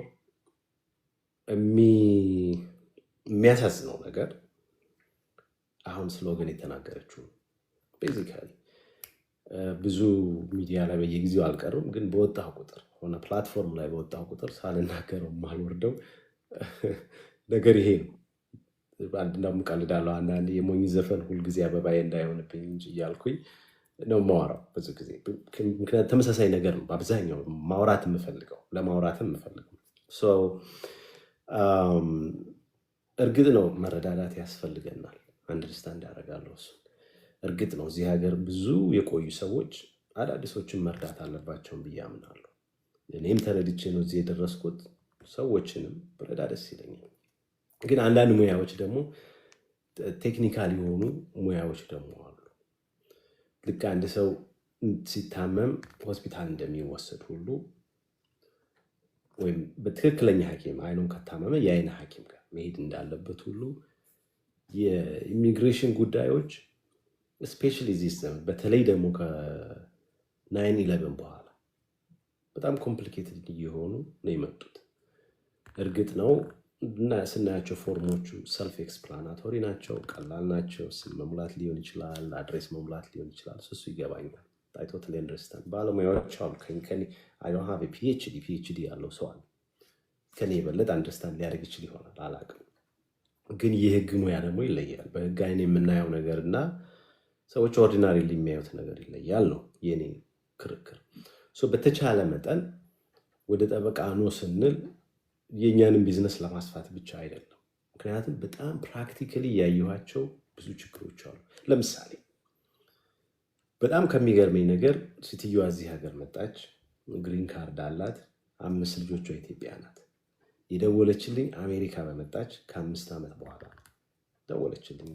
እንደዚህ ነኝ ከሌ ባላለው አሜሪካ ከመጣሁ 5 ዓመቴ ነው፣ ግሪን ካርድ አለኝ እና ልጆቼን አሁን ማምጣት ፈልጌ ነው አለች። ለምንድን ነው እስከዛሬ አላመጣሽው? ስላይ ነው በዚህ እኮ የመጣሁባቸው ሰዎች 5 ዓመት ካልሆነች ልጆችሽን ማምጣት አትችይም ብለውኛል አለች። ኢማጂን እንግዲህ መቼም ወለዳችሁ ካላችሁ አንደርስታንድ ታደርጉታላችሁ። 5 ዓመት ልጆችን ትክክለኛ ባልሆነ አስተሳሰብ ፕሮሰስ ሳይደረግ አለማየት ምን ያክል እንደሚያም አንደርስታንድ ማድረግ ያስፈልጋል። አንድ ሌላ አሳይለም ኬዛቸው በእንደዚህ አይነት ሄዶ ኮምፕሊኬትድ የሆኑ ዲፖርቴሽን ውስጥ የገቡ ካናዳ የሄዱ ሰዎች አውቃሉ። ሌላ እስር ቤት ውስጥ ያሉ ሰዎች አውቃሉ። በደንብ አንደርስታንድ መደረግ ሰው ይዘው ስላልገቡ ልጆች አሉት። ሰውየው ሲቲዝን ነው፣ 3 ልጆች አሉት። አንዷን ልጅ እዚህ ሀገር አምጥቷታል። 2 ልጆች ፕሮሰስ እያደረገ ነው። ለሲቲዝንሺፕ ኢንተርቪው ሲሄድ ግን ብቻውን ስለሄደ እዚህ ልጅ አለው ሲባል የለኝም ማለት ፕሮሰስ አድርጎ ያመጣት ልጅ አለች። ኢሚዲየትሊ ምንድነው ያሉት? አንተ ሲቲዝንሺፕ ሳይሆን ዋሽተህናል፣ ስለዚህ ግሪን ካርድህን እንወስዳለን አሉት። ኦነስትሊ ሆስፒታል ውስጥ ነው ያለው የነበረው እንስታውሳለን። ሆረር እዚህ ላይ ምናምን ለማውራት አይደለም፣ ግን ሰዎች ከተሳሳቱ በኋላ ነው ወደ ጠበቃ የሚመጡት። ኮምፕሊኬትድ ከሆነ በኋላ ለምሳሌ አንድ ኬዝ በሚመጣበት ጊዜ በገንዘብ እናስለው 1000 ብር ማስከፍላቸው ኮምፕሊኬትድ ምናምን አድርገውት ከመጣው 4000 5000 ላስከፍላቸው ይችላሉ። ያ አለማዘን ኦር ቢዝን በአላግባብ ኦፖርቹኒቲ መጠቀም ምናምን አይደለም። it has become very complicated። ያ ማለት ብዙ ጊዜ ይወስዳል። ያ ማለት ብዙ ክርክር ይወስዳል። ያ ማለት ብዙ አናሊሲስ የህግ ሪሰርች ያስፈልጋል። አናላይዝ መደረግ አለበት። ብዙ ነገሮች አሉ። ኤኒዌይስ አይ ቲንክ ጥሩ ምሳሌ ናት ስሎገን። ወደ እሷ ጥያቄ ለመሄድ ያክል ምን ያክል የኛ ኬዝ ይወስዳል የሚለውን እርግጠኛ ሆኜ አሁንም መናገር አልችልም። የታይሚንግ ጉዳይ ፍራቻ ግን አለኝ ከነገርሽኝ ነገር። ምናልባት አንቺ ያቀረብሽው ኬዝ እና ባለቤትሽ ያቀረበው ኬዝ ኢንኮንሲስተንት ይሆን ምናልባት አንዱ ከአንዱ ጋር የማይግባባ አይነት ኬዝ ሆኖ ከሆነ እና ኢንቨስቲጌት እያደረጉት ይሁን አይሆን እርግጠኛ አይደለም። እንግዲህ እንድትፈሪ ምናምን አይደለም። የኢንኮንሲስተንሲ ጉዳይ አለ ወይስ የለም የሚለውን እርግጠኛ አይደለም። አንድ ሁለተኛ እንግዲህ ኢንቨስቲጌት የሚያደርጉት ነገር አላቸው እንዳልኩሽ ነው። እኔ ከጃንዋሪ በኋላ እርግጥ ነው አንዳንድ ኬዞችን ለብዙ ጊዜ ያክል አይወስኑም። የማይወስኑ አሉ። ለአመት ለ2 ዓመት ሁሉ የሄዱበት ጊዜ ያስታውሳሉ። በባይደን ለኢንተርቪው ከተጠሩ በኋላ ዝም ብሎ የስራ ፈቃዳቸውን ብቻ እያደሱ ያሉ ሰዎች እንዳሉ አውቃለሁ። አንዳንዶቹ ደግሞ ውሳኔ ይሰጠኝ ብለው ግዴታ መንግስትን ከሰው ውሳኔ ያገኙ ሰዎችም አሉ። አይ ቲንክ እዛ ደረጃ የሚደርስ አልመሰለኝም እናንተ ገና ጃንዋሪ ውስጥ ስለሆነ። ግን ጉዳዩ ግን ምናልባት ሁለቱንም ኬዞች ምክንያቱም አንቺ እንደነገርሽ ከሆነ ኦገስት 2024 ነው የመጣሽው። ባመለከትሽበት አካባቢ እንደዚህ ወዲያው ለአሳይለም ኢንተርቪው የሚጠራበት ዘመን አይደለም። አንቺ እንደገባኝ ከሆነ አይደል? ሶ ኢሚዲየትሊ ግን በ3 ወር የጠሩብሽ ምክንያት ምንድን ነው ምናምን የሚለው እሱን ያስፈልጋል። ዞሮ ዞሮ ጠበቃል ያመለክት ነው ባለቤቴ ሲያመለክት እሱ እናንተን ይዞ ገባ። ከዛ በኋላ እኔም ኬዝ አለኝ ስትይ በአብረው ማየት ፈልገውም ሊሆን ይችላል። ግን ኦነስትሊ ለምን ውሳኔ እንዳልሰጡበት እርግጠኛ መሆን አልችልም። ምክንያቱም አንደኛ ኬዝሽን እኔ ያልያዝኩትም ጠበቃ አይደለሁም በዛ ጉዳይ ላይ። ኢቭን ጠበቃ እንኳን ብሆን በዛ ኬዝ ላይ እርግጠኛ ሆኜ ለዚህ ሊሆን ይችላል ብዬ መልስ ልሰጥ አይመስለኝም። የኔን ኬዝ ድሮፕ ማድረግ ያስፈልግ ነበር አይደለም የሚለው አይ ቲንክ ጥሩ ውሳኔ መስለኝ የወሰናችሁ። ድሮፕ ኢንኮንሲስተንሲ ከሌለው ድሮፕ አለማድረግሽ፣ ምክንያቱም ባለቤትሽ እንትን የሚሆን ከሆነ ወደዚህ ለመሄድ ማለት ነው። እና እሱ ላይ እንኳን ብዙ ጥርጣሬ የለኝም። ድሮፕ አለማድረጋችሁ ጥሩ ነው። ግን ፕሮቫይደድ እናንተ የምጠይቅሽ ስለወገን የምጠይቅሽ ባለቤትሽ እዚህ መጥቶ ጠበቃ ከያዛችሁ በኋላ ኬዝሽን ምናምን ለጠበቃው አሳይታችሁታል ነበር? የኔን ኬዝ Yes. አዎ ተመሳሳይ ነው። ኬዛችን ተመሳሳይ ነው። እንትኑን ኢንተርቪው ራሱ ከጨረስን በኋላ እዚህ ጋር አሁን ጥያቄዎች እያየው ነው። ወርክ ፐርሚት አገኘሽ ወይ? እኔ ወርክ ፐርሚት አገኘው። በኔ ኬዝ ደግሞ አፕላይ አድርገንለት እሱ 6 ወር ሳይጠብቅ ወይም 5 ወር ሳይጠብቅ ወርክ ፐርሚት አገኘ። በእኛ ስላስገባ ነው ማለት ነው። Yeah. አሁን እኛ ጥያቄው ነበር ለምን ረዘመ ነው። ውጤት ለምን አረዘሙት? ከኛ በኋላ የገቡት ሰዎች አገኙ አላገኙም እየሰማን ነው። እና ደብዳቤ መጻፍ ይችላል ጠበቃችሁ። ደብዳቤ ጽፎ አስገብቻለሁ። በቃ እሱ ጥሩ ነው። እሱን ካደረገ እንደዛ ነው። አሁን ለምሳሌ የጊዜ ጉዳይን የት ነው ቪዛ አርሊንግተን ቨርጂኒያ ራይት? ኦኬ ዊልሰን ብሉባርድ ላይ ያለው ማለት ነው። አሁን የእሱን ሴንተር ኤግዛምፕል ልነግርሽ ይችላለሁ። ለምሳሌ ባልና ሚስት አሳይለም ኢንተርቪው ያደረጉ ኦፊሰሯ ሺዝ ቬሪ ሃፒ ዊዝ ዘ ኬዝ እንዳውም ደውላ ምንም የሚያሳስብ ነገር የለም ምናምን ብላኛለች። ነገር ግን የሚስቱ ፊንገር ፕሪንት ሲደረግ ፊንገር ፕሪንቷ በደንብ ስላልተያዘ ተብሎ ይሄው አሁን ስንት ወር 4 ወር 5 ወር ቆየ። አንድ ሁለተኛ ሌላ አሳይለም ኬዝ ይዘን የገባን ግን የአሳይለም አፊዳቪቱና ይሄ አፕሊኬሽን ፓኬጁን ወይም የአፊዳቪት ፓኬጁን ከ10 ቀን በፊት ልከነው ግን አልደረሳትም ኦፊሰሯ። እና ኢንተርቪው ስትጀምር እንዴት ነው አግኝተሽዋል ወይ ስላት አላገኘችውም። ኦልሞስት 70 ፔጅ ኦፍ አፊዳቪት ሪስኬጁል አስደረግ ነው። አይ ቲንክ ጁላይ አካባቢ ይመስለኛል ኢንተርቪው የነበረው። እስካሁን እንደገና ለኢንተርቪው አልተጠራም። ትንሽ የአሳይለም ኦፊስ ትንሽ የመዘግየት ነገር አይበታለሁ፣ ዲሌይ አይበታለሁ። ለመወሰን አንዴ ኢንተርቪው እንትን ከተደረገ ለመወሰን በጣም ፈጣን ይመስሉኛል። ግን በተለያዩ ምክንያቶች የሆነ ነገር ካለ ግን ዲሌዩ በደንብ እየታየ ነው እና አይ ቲንክ ትንሽ ጊዜ ያስፈልጋል። ጠበቃሽ ግን ወይም ጠበቃችሁ ደብዳቤ ማስገባቱ ጥሩ ነው።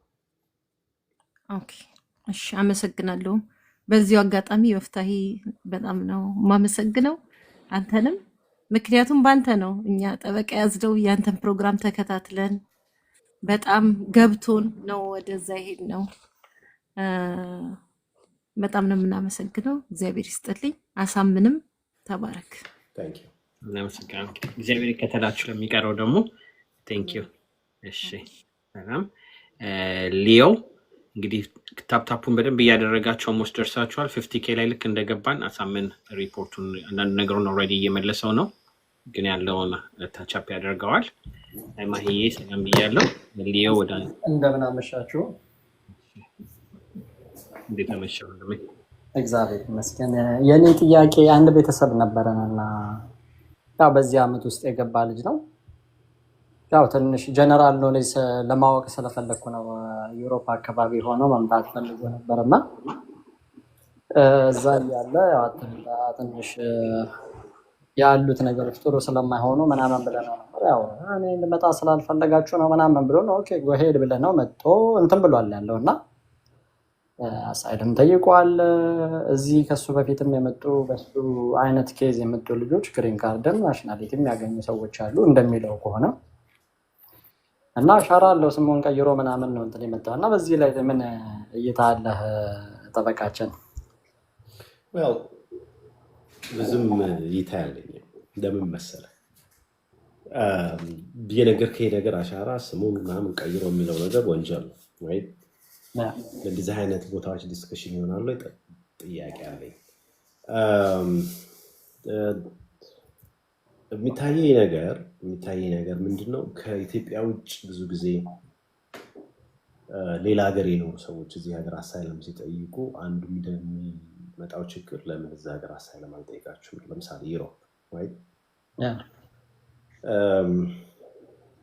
ፎር ኤግዛምፕል ዛሬ የገጠመኝ ነገር ጣሊያናዊ ናት፣ ኢትዮጵያዊ ናት ግን ጣሊያናዊ ናት። እዚህ ሀገር መጣች፣ አሳይለም መጠየቅ ትፈልጋለች ወይ? ከሀገር ወጥተህ ሌላ ኮንፈርተር ሊሆን ሀገር ውስጥ በኖርክ ቁጥር ኢትዮጵያ መንግስት እንዲያደርግኝ ብመለስ ኢትዮጵያ እንዲሆናለሁ የሚለው አርጊመንት ፈራሽ ነው፣ ይፈርሳል። ገብቶሃል? ብዙ ኤክሴፕሽኖች አሉት። እርግጥ ነው ለምሳሌ ኩዌት ሀገር የኖረ ሰው ችግር ላይኖረው ይችላል። የኩዌት መንግስት አሳይለም ላይሰጥ ይችላል።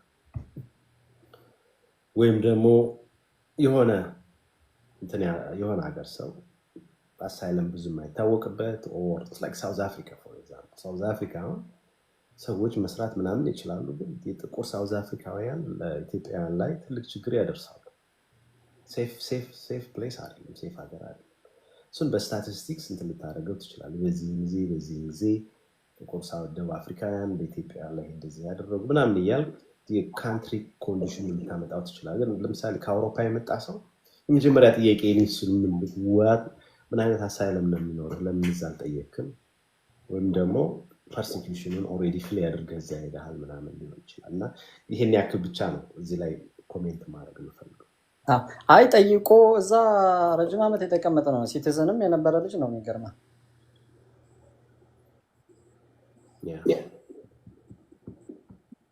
ምንም እስካሁን ካወራሁት ምንም አዲስ ነገር አይኖረኝም። አንዳንዱ አሻራቸው ይያዛል፣ አንዳንዱ እንትን ይባላል እና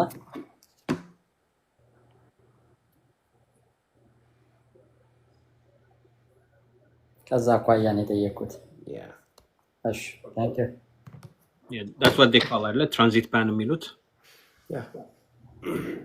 ስለዚህ እሱን ነው። ያ በጣም ተጠንቀቁ ስላል ከዛ አልፋ አክቹዋሊ ከአልፋ በኋላ እንግዲህ ያው ትንሽ ሰው ስለደረሰ ያኔ ሳመሪውን መስጠት ከፈለክ ወይ መጨረሻ ላይ ላድርገው ካልክም መጨረሻ ላይ ልታደርገው ትችላለህ፣ እንዳመቸህ አንተ። እሺ አልፋ ሰላም እንደምን አመሻችሁ? እንዴት አመሸህ? እግዚአብሔር ይመስገን። ኦኬ የኔ ጥያቄ የእንትን ነበረ የአይስ የሪፖርት ያለን ማለት ነው። ሰው ቼንጅ ኦፍ አድሬስ እናደርግ ካልቀየሩልን የሪፖርት አድሬሱን እንዴት ነው የምናደርገው? በደንብ አልተረዳሁም፣ እንደገና ትደግምልኝ። ኦኬ ጥያቄው ምን ነበረ? የአይስ ጋር አፖይንትመንት የሪፖርት አላል አፖይንትመንት ያ ሰው እሱ ቼንጅ ኦፍ አድሬስ እናደርግ የኮርቱን ቀይረውት ግን የአይስ ጋር ያለንን የሪፖርት አድሬስ ይሄ ላይክ ካላኩልን እንዴት ነው የምናደርገው? የድሮ ብቻ ነው ያለው። የድሮ አፖይንትመንት ሪፖርት የምናደርግበት ቦታ ሰዓት ምናምን የተቀመጠው የድሮ ብቻ ነው። ለአይስ ሪፖርት የምታደርጉት የሆነ ቦታ ሄዳችሁ ነው?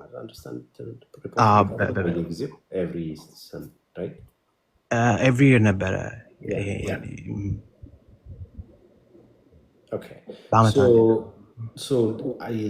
ኢነዘር ወርድስ እያልከኝ ያለው ኮርቱ ላይ አዲሱ አድሬስ አለ፣ ግን አይስ ላይ አድሬሱ የለም ነው የምትለው?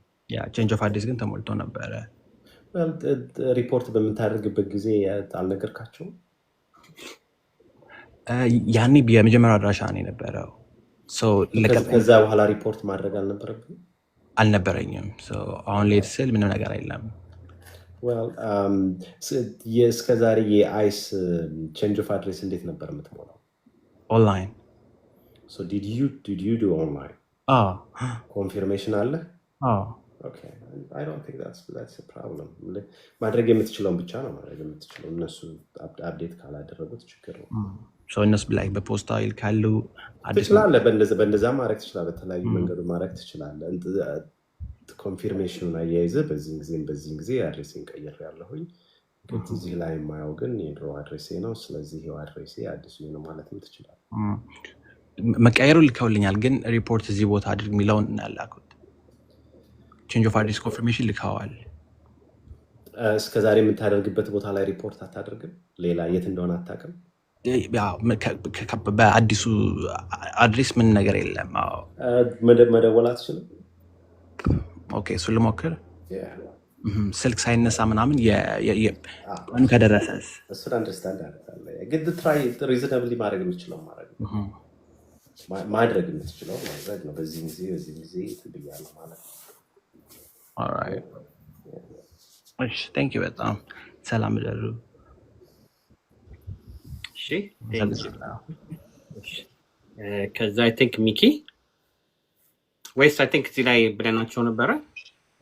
እንግዲህ ሳመሪ ለማድረግ ሚኪ ይቅርታና እችላለሁ፣ ችግር የለም። እንደምታውቁት ማክሰኞ የምናደርገው ፕሮግራም አስክ ዘ ሎየር ብለን የምንሰራው ፕሮግራም ላይ ነው ያለ ነው።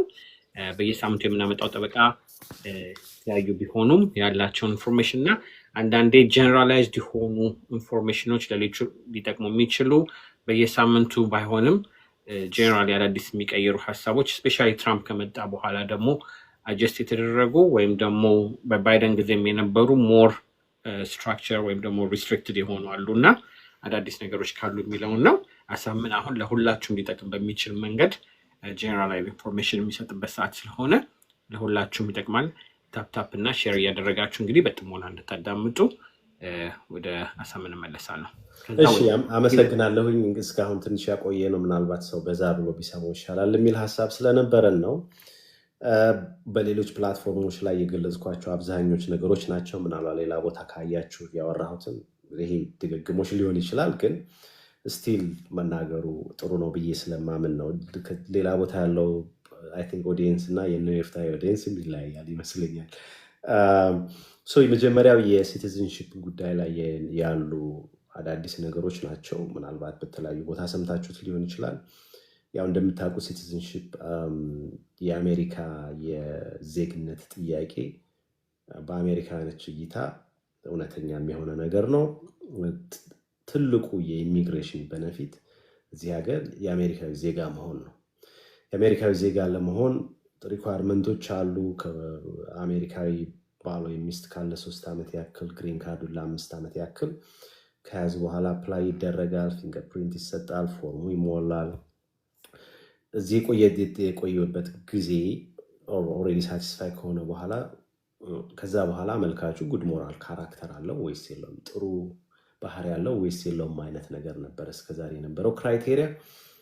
አሁን ግን ያለው ነገር ከባህሪ በተጨማሪም ሰውየው ወይም አመልካቹ ወይም አመልካቿ ለአሜሪካ ምን ኮንትሪቢዩት አድርጋለች የሚል ወደ ኮንትሪቢዩሽን እየሄዱ ነው። ለምሳሌ ኮሚኒቲ ላይ ምን አይነት ኢንቮልቭመንት አላት ወይም አለው፣ ኢምፕሎይመንት ቦታ ላይ የስራ ቦታ ላይ ምን አይነት ካራክተር አለው ወይም አላት፣ አሜሪካዊ ልጆችን በትክክል ሪስፖንሲብል በሆነ መልኩ ኃላፊነት በሚሰማው መልኩ አሳድጋለች ወይስ አላሳደገችም እና የመሳሰሉትን ሌሎች ፋክተሮች መታየት አለበት።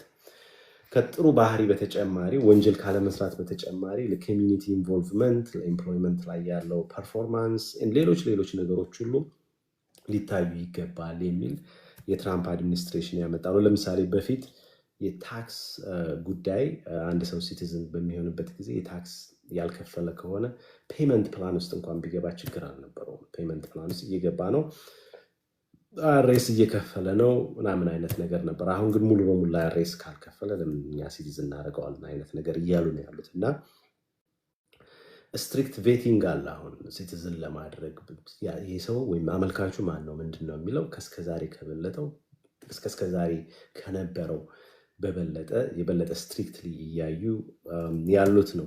ከዛ በተጨማሪ ያው እንግሊዘኛና የሲቪክስ ፈተና አለው።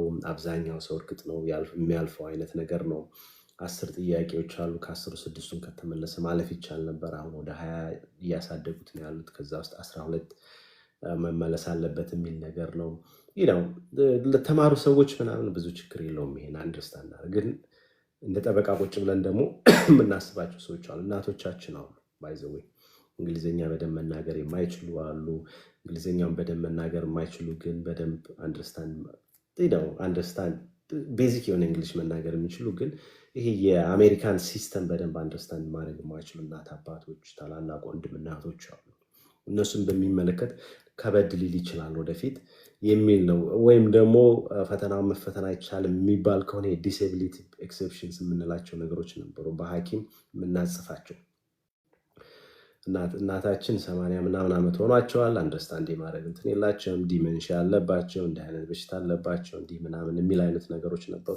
እነዛን ኤክሴፕሽኖችንም በደንብ አድርገን ታይት እናደርጋቸዋል። በደንብ አድርገን ነው ማየት የምንፈልገው። ጀስት ፎርሙ ተሞልቶ በሐኪም ስለመጣ ብቻ ሲቲዝን አናደርግም፣ ዜግነት አንሰጥም እየተባለ ያለበት ሁኔታ ነው። ዞሮ ዞሮ ልክም ለአሜሪካ ሶሳይቲ ምን ኮንትሪቢዩት አድርገዋል፣ ኮሚትመንታቸው ምን ይመስላል፣ ኢንቴግሬሽን ደረጃቸው ምን ይመስላል፣ ከጎረቤቶቻቸው ጋር ያላቸው ነገሮች ምን ይመስላል የመሳሰሉትን ነገር ኦፊሰሩ እንዲመለከት እንዲያይ አይ ቲንክ ግዴታ የተጣለበት ይመስለኛል። ዞሮ ዞሮ ይህ በኦፊሰሩ ዲስክሬሽን ላይ የመጣ ነው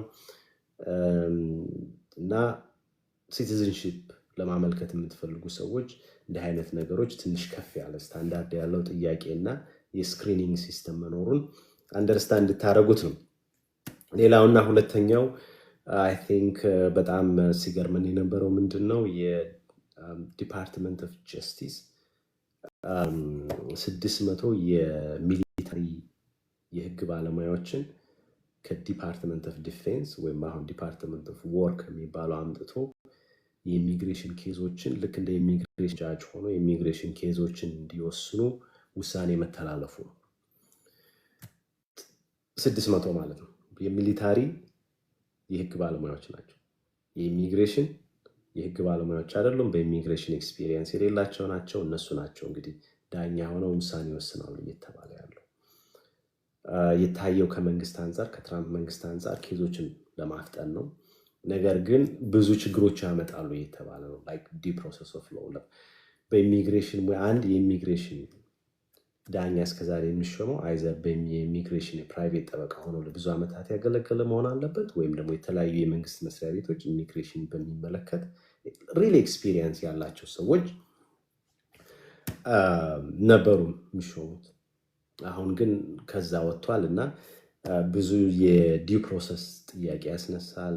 ዳኞቹ ራሱ ባለሙያው አላቸው ወይ? ውሳኔዎችን መወሰን ይችላሉ ወይ? የሌላ ሀገር ዜጎችን የመሰማት መብት የዲው ፕሮሰስ የምንለው የመሰማት መብት፣ ዲፌንስ የማቅረብ ኬዝ የማቅረብ መብት ይጠብቃሉ ወይስ አይጠብቁ ነው? ወይስ ወታደራዊ በሆነ አቋም ይቀጥላሉ የሚለው ነው። ሌላው ቅድም መናገር እንደፈለግኩት በቦርደር የገቡ ኢንስፔክተር ሳይሆኑ የገቡና ሪሙቫል ፕሮሲዲንግ ውስጥ የገቡ ቦንድ አይሰጣቸውም ተብሏል። ገንዘብ ከፍለው አይወጡም። እስር ቤት እንዳሉ ሁሉንም እስከ መጨረሻው ድረስ ኬዛቸውን ኢንዲቪዥዋል ሂሪንጋቸውንም በደንብ ከታየ በኋላ ኬዝ የማይኖራቸው ከሆነ ወደ ሀገራቸው እንመልሳቸዋለን የሚባል ነው። ይሄ ብዙ ኢትዮጵያውያንን በተለይ በቦርደር የገቡ ኢትዮጵያውያን ላይ ከፍተኛ የሆነ ችግር እያመጣ ነው፣ ድናያል እያመጣ ነው። ቅድም እንዳወራ ነው አንዱ ይሄ ነው። ሌላው የኤች1ቢ ቪዛ ነው።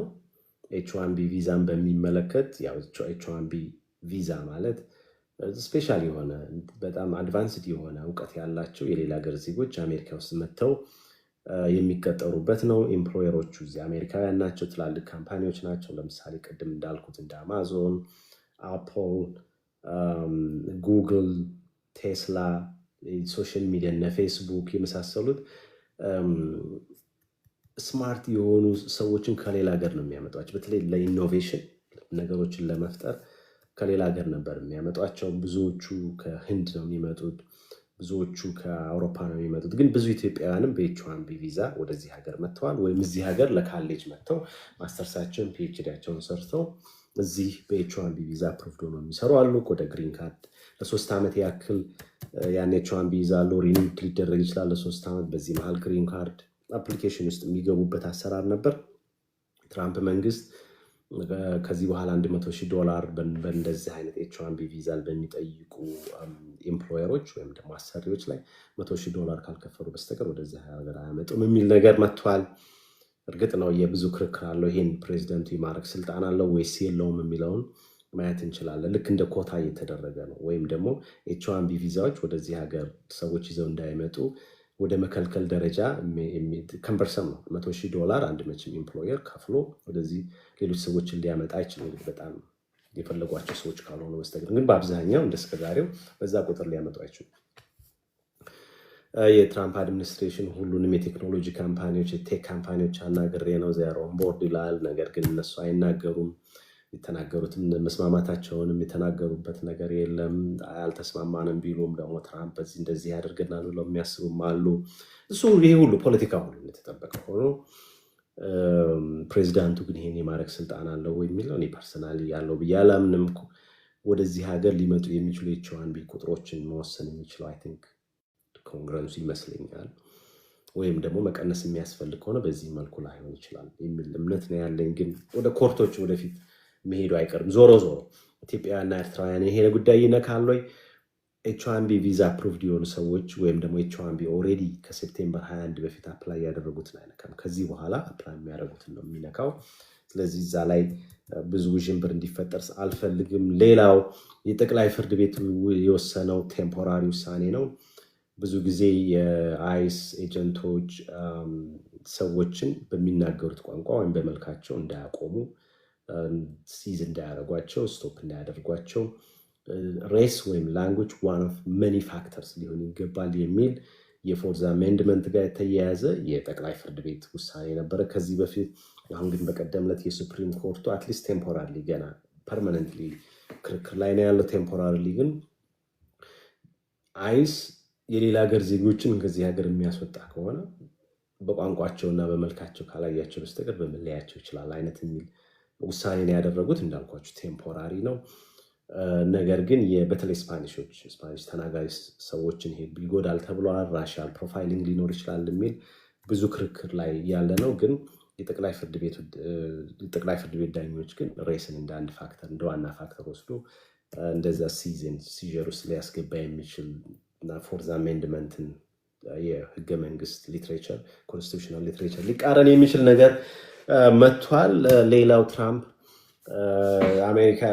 ከአሜሪካ ውጭ ያሉ የሌላ ሀገር ዜጎች የአሜሪካ ቪዛ ያላቸው ቢያንስ 55 ሚሊዮን የሌላ ሀገር ዜጎች ሊኖሩ ይችላሉ የሚል ግምት አለው።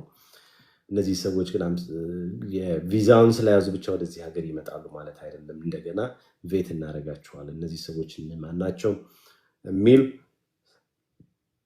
አይ ቲንክ የቬቲንግ ሌላ ስትራቴጂ ይዘን እንመጣለን፣ በደንብ እናያቸዋለን የሚል አይነት ነገር ያለው አነጋገር ነው ሲናገሩ የነበሩ። አይ ዶንት ኖ 55 እዚህ ሀገር ያለውን እንኳን የኬዝ ቁጥር መስራት ባልተቻለበት በፍጥነት መስራት ባልተቻለበት 55 ሚሊዮን የሚሆኑ ሰዎች እንዴት አድርገው ቬት እንደሚያደርጓቸው ወደፊት የምናየው ነው። ግን ዞሮ ግን እነዚህን ሰዎች እነማን ናቸው የሚለውን በደንብ እያወቅ ነው ወደ ሀገራችን የምናስገባው የሚል ነው። ቅድም ሌላ የተናገርኩት ነገር የፋሚሊ ቤዝድ አፕሊኬሽንስ ባል ሚስቱን ለማምጣት እናት አባቷን ለማምጣት ልጆቹን ለማምጣት የመሳሰሉ ፊያንሴ ቪዛ የተለያዩ ነገሮችን ለማምጣት የሚደረጉ የፋሚሊ ቤዝድ አፕሊኬሽኖች ቀላል በሆነ ሚስቴክም ዲናይ ሊደረጉ ይችላሉ።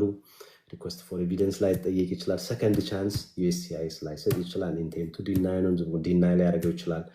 ስለዚህ ጠበቃውም ሆነ አፕላይ የሚያደርጉ ሰዎች ከሄዳቸውን በደንብ አድርገው ተጠንቀው ፎርሞችን መሙላት፣ አስፈላጊ የሆኑ ማስረጃዎችን ማያያዝ ያስፈልጋል። ካልሆነ ግን ዋን ሻት ዲናይ ሊደረግ ይችላል የሚል ነው። የኢሚግሬሽን ኢንተርቪው ጉዳይ ነው። ብዙዎቹ ኢቭን ከዚህ በፊትም እንዳልኩ ቪዛ ያላቸውንም ሰዎች እንደገና ኢንተርቪው ልናደርግ እንፈልጋለን የሚል አያያዝ አላቸው። ሌላው የአይስ ኢንፎርስመንት ካፓሲቲ መጨመር ነው።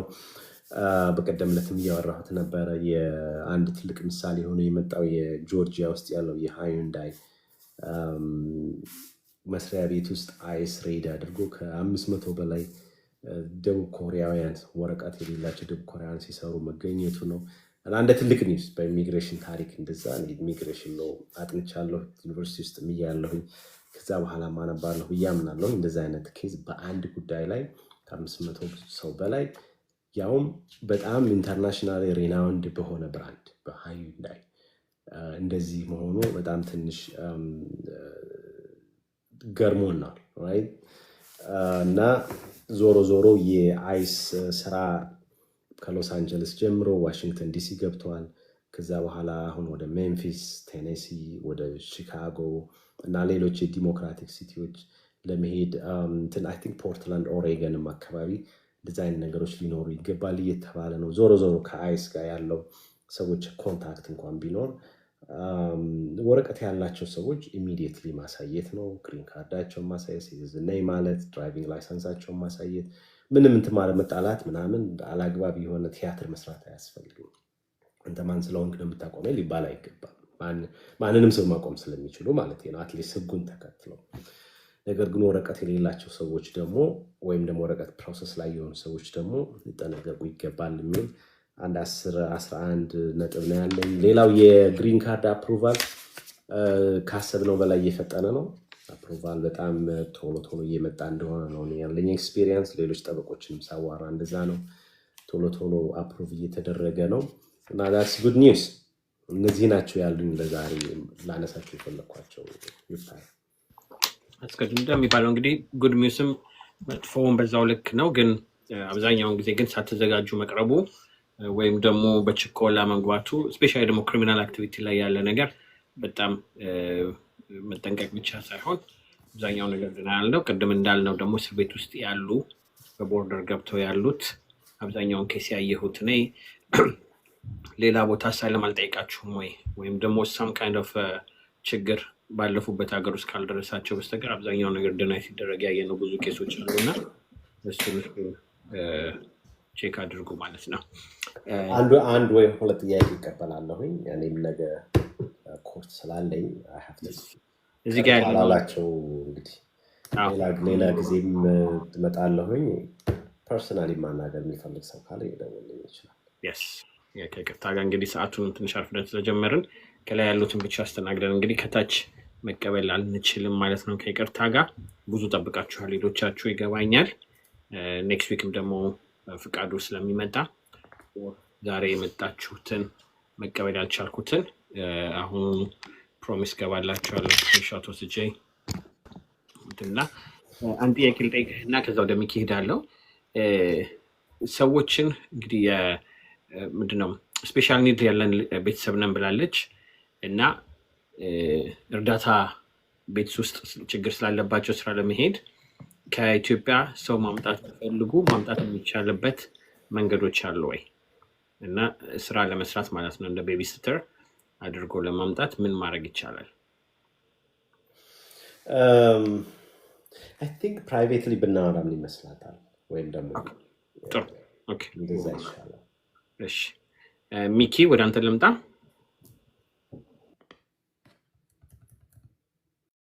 እሺ እንዴት ናችሁ? ሰላም ነው? ይፍታሄ እንዴት ነህ? ጠበቃ አሳምነውን በጣም እናመሰግናለን። ይፍታሄ ሁሌ እንደ ማርሲ በዛ ያስጠላል እንደሚባል ሁሌ ሳመሰግን እንዳይደብር ብዬ ነው እና በጣም ነው የምናመሰግነኝ ነው ይስ ሁሌ እንትን ነው የምልህ። ባለፈው የሆነ አንድ ጥያቄ ጠይቄ ነበር። ሚስቴ እርጉዝ እያለች ነበር የጠየቁት። አሁን በሰላም ተገላግላለች። ቴንኪዩ።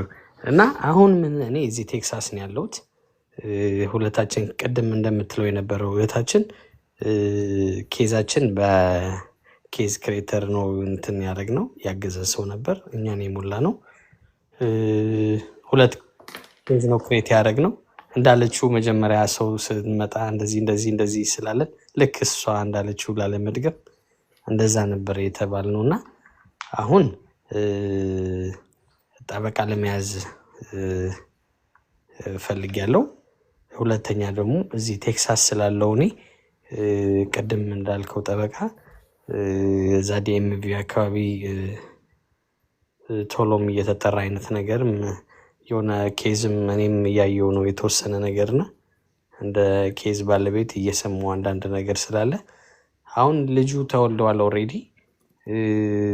ከመወለድ በፊት ነበር እኔ ሙቭ ላደርግ ነበር ያሰብኩትና ትንሽ ከተወለደ በኋላ ምክንያቱም እዛ አንዳንድ ነገር የምትከታተለው ነገር እንትን እንዳይል ምናምን በሚል ዝም ብዬ እንትን ብዬው ነበር እና አሁን እንዴት ነው ማድረገው?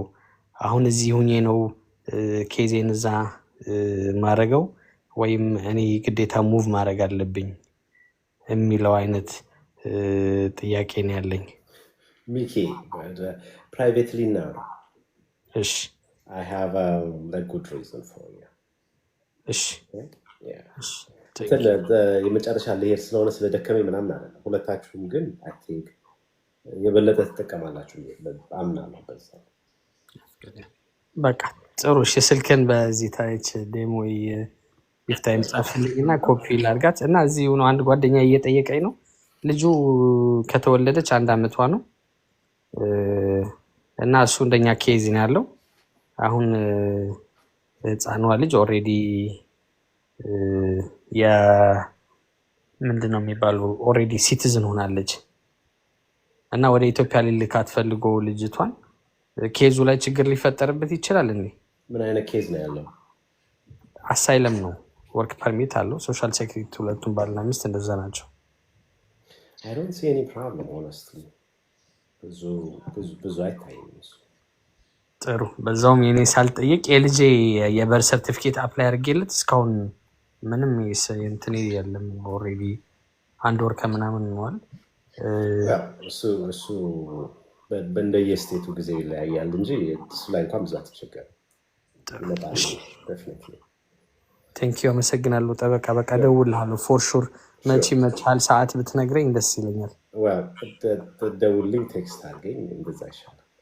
በቃ I have to see my calendar አሁን I can't ማለታቸው አይ ነው። በቃ ቴንኪዩ። እሺ አመሰግናለሁ በጣም ቴንክ ዩ።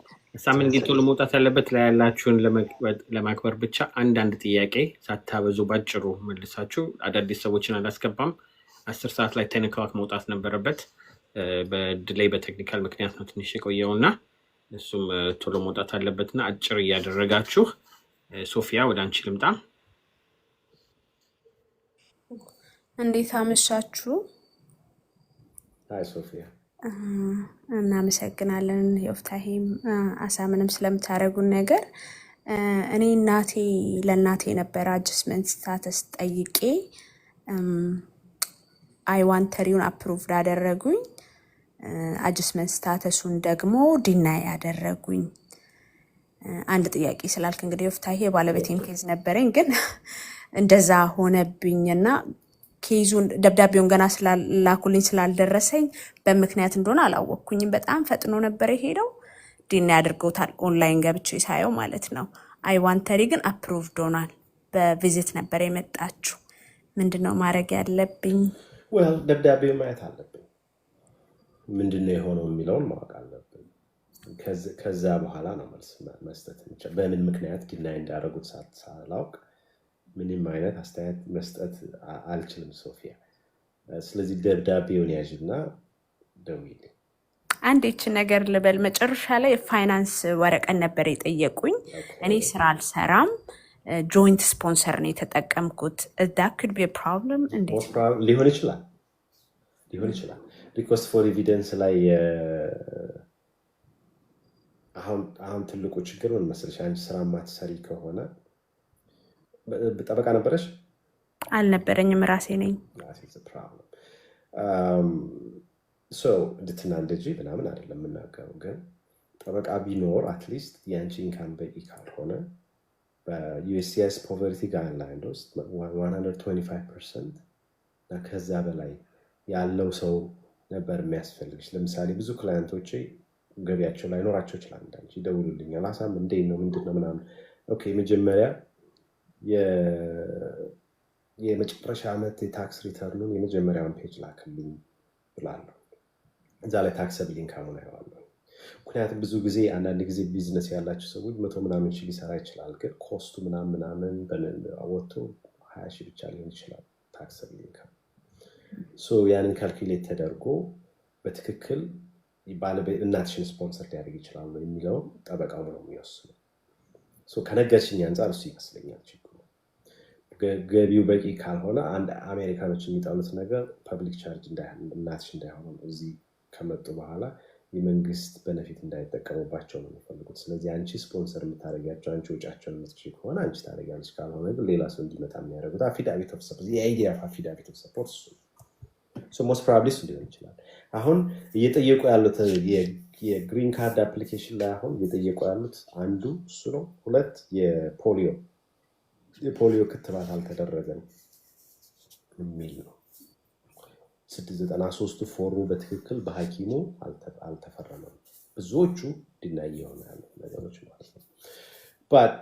ያ ማለት ግን ሙሉ በሙሉ ድና የተደረገ ማለት ግን ከዚህ በኋላ ቆሟል ሁሉ ነገር ማለት አይደለም። የአይዋን አንደር ተሪው አፕሩቫል ስላለሽ እንደገና ግሪን ካርዱን ከዜሮ መጀመር ትችላለሽ። እንደገና አፕሊኬሽን ከፍዬ ማለት ነው። እሺ ያሳምን። ለባለቤቴ በጣም ባጭሩ ልጠይቅ። ባለቤቴ ኤንቪሲ ዶክመንተሪ ኳሊፋይድ ሆኖ ኤምባሲ ተልኳል ብለውኝ ኬዙ አሁን አመት ተኩል ሆነው ኢንተርቪው ሳይጠራ that can happen 2 ዓመት ይፈጃል። 2 ዓመት የኔ ክላይንቶች 3 ክላይንቶች የተጠሩት ኦክቶበር 2023 ዶክመንተሪ ኳሊፋይድ የሆኑ ናቸው። በሴፕቴምበር 4 ኢንተርቪው ይገባል። ኦልሬዲ ፕሮሰሱ 4 ዓመት ወስዷል። ይወስዳል በዴፊኒትሊ ይወስዳል። አሁን አንዳንድ ጊዜ ትልቁ ችግር ምንድን ነው? ታይም ላይ ኮንትሮል የለንም። ይህን ጊዜ ይወስዳል። ግሪን ካርድ ነው ያለሽ? ሲቲዝን ነኝ። አንቺ እንዳውም ይሻላል። ግሪን ካርድ ያላቸው ደግሞ እንደዛ ነው። ፕላስ ራስሽ ከሰራሹ ደግሞ ሁሉንም ዶክመንቶች በአንዴ ስላላች 1 ዓመት 2 ዓመት በዛ ይዘገኛል። ቴንክ ዩ ሶ ማች። በጣም ነው የማመሰግነው። ዮፍታሔ አሳምንም እግዚአብሔር ይስጥልኝ። ቴንክ ዩ ሶፊያ። ኢትዮጵያ እሺ፣ ሰላም ብያለሁ። ዮፍታሔ አሳምነው ሞሮፍ እንኳን እኔ ዛሬ ለምስጋና ነው አመጣጤ። በዛው እየጠየቀን እንዳንጠፋ ደግሞ ሲሳካልን እናንተ እንድትበረቱ ግዴታ መጥተን ከነ ውጤቱ እዚህ ጋር የምታደርጉት ነገር ትልቅ ነገር እንደሆነ ሰው እየረዳ ሰው እየጠቀመ እንደሆነ እንድታውቁት ደግሞ ለምስጋና ከውጤት ጋር መመለስ ስላለብን ለትልቁ ነገር ያስመጣኝ ዛሬ ምስጋና ነው፣ የሁሉ ያስጠበቀኝ ማለት ነው። እና ከይቅርታ ጋር መውጣት ስላለበት ያንተ ምስጋና ሁሉም ማዳመጥ ስለሚያስፈልገው ትንሽ ቆየት ብለህ ብትናገር ሌሎቹ ይጠይቁና ያንተን በመጨረሻ እናደርገዋለን። አሳምን መውጣት ስላለበት ምክንያቱም አንተ ጥያቄ ልጠይቀውና እጠብቃለሁ። አንድ ጥያቄ አጠር ያለ ጥያቄ። እሺ አሳምን፣ የግሪን ካርድ ከአሳይለም አፕሩቫል በኋላ ግሪን ካርድ አንድ ሰው ለመጠየቅ አመት የሚለው ነገር ከአሳይለም አፕሩቫሉ በኋላ ነው ኦር አሜሪካ ውስጥ የቆየበት 1 ዓመት ነው? ከሆንክ በኋላ 1 ዓመት ከ9 ወር በኋላ ትችላለህ። 9 months after application ማስገባት ትችላለህ። ኦልራይት። እሺ የሌሎቹን መልስላቸውና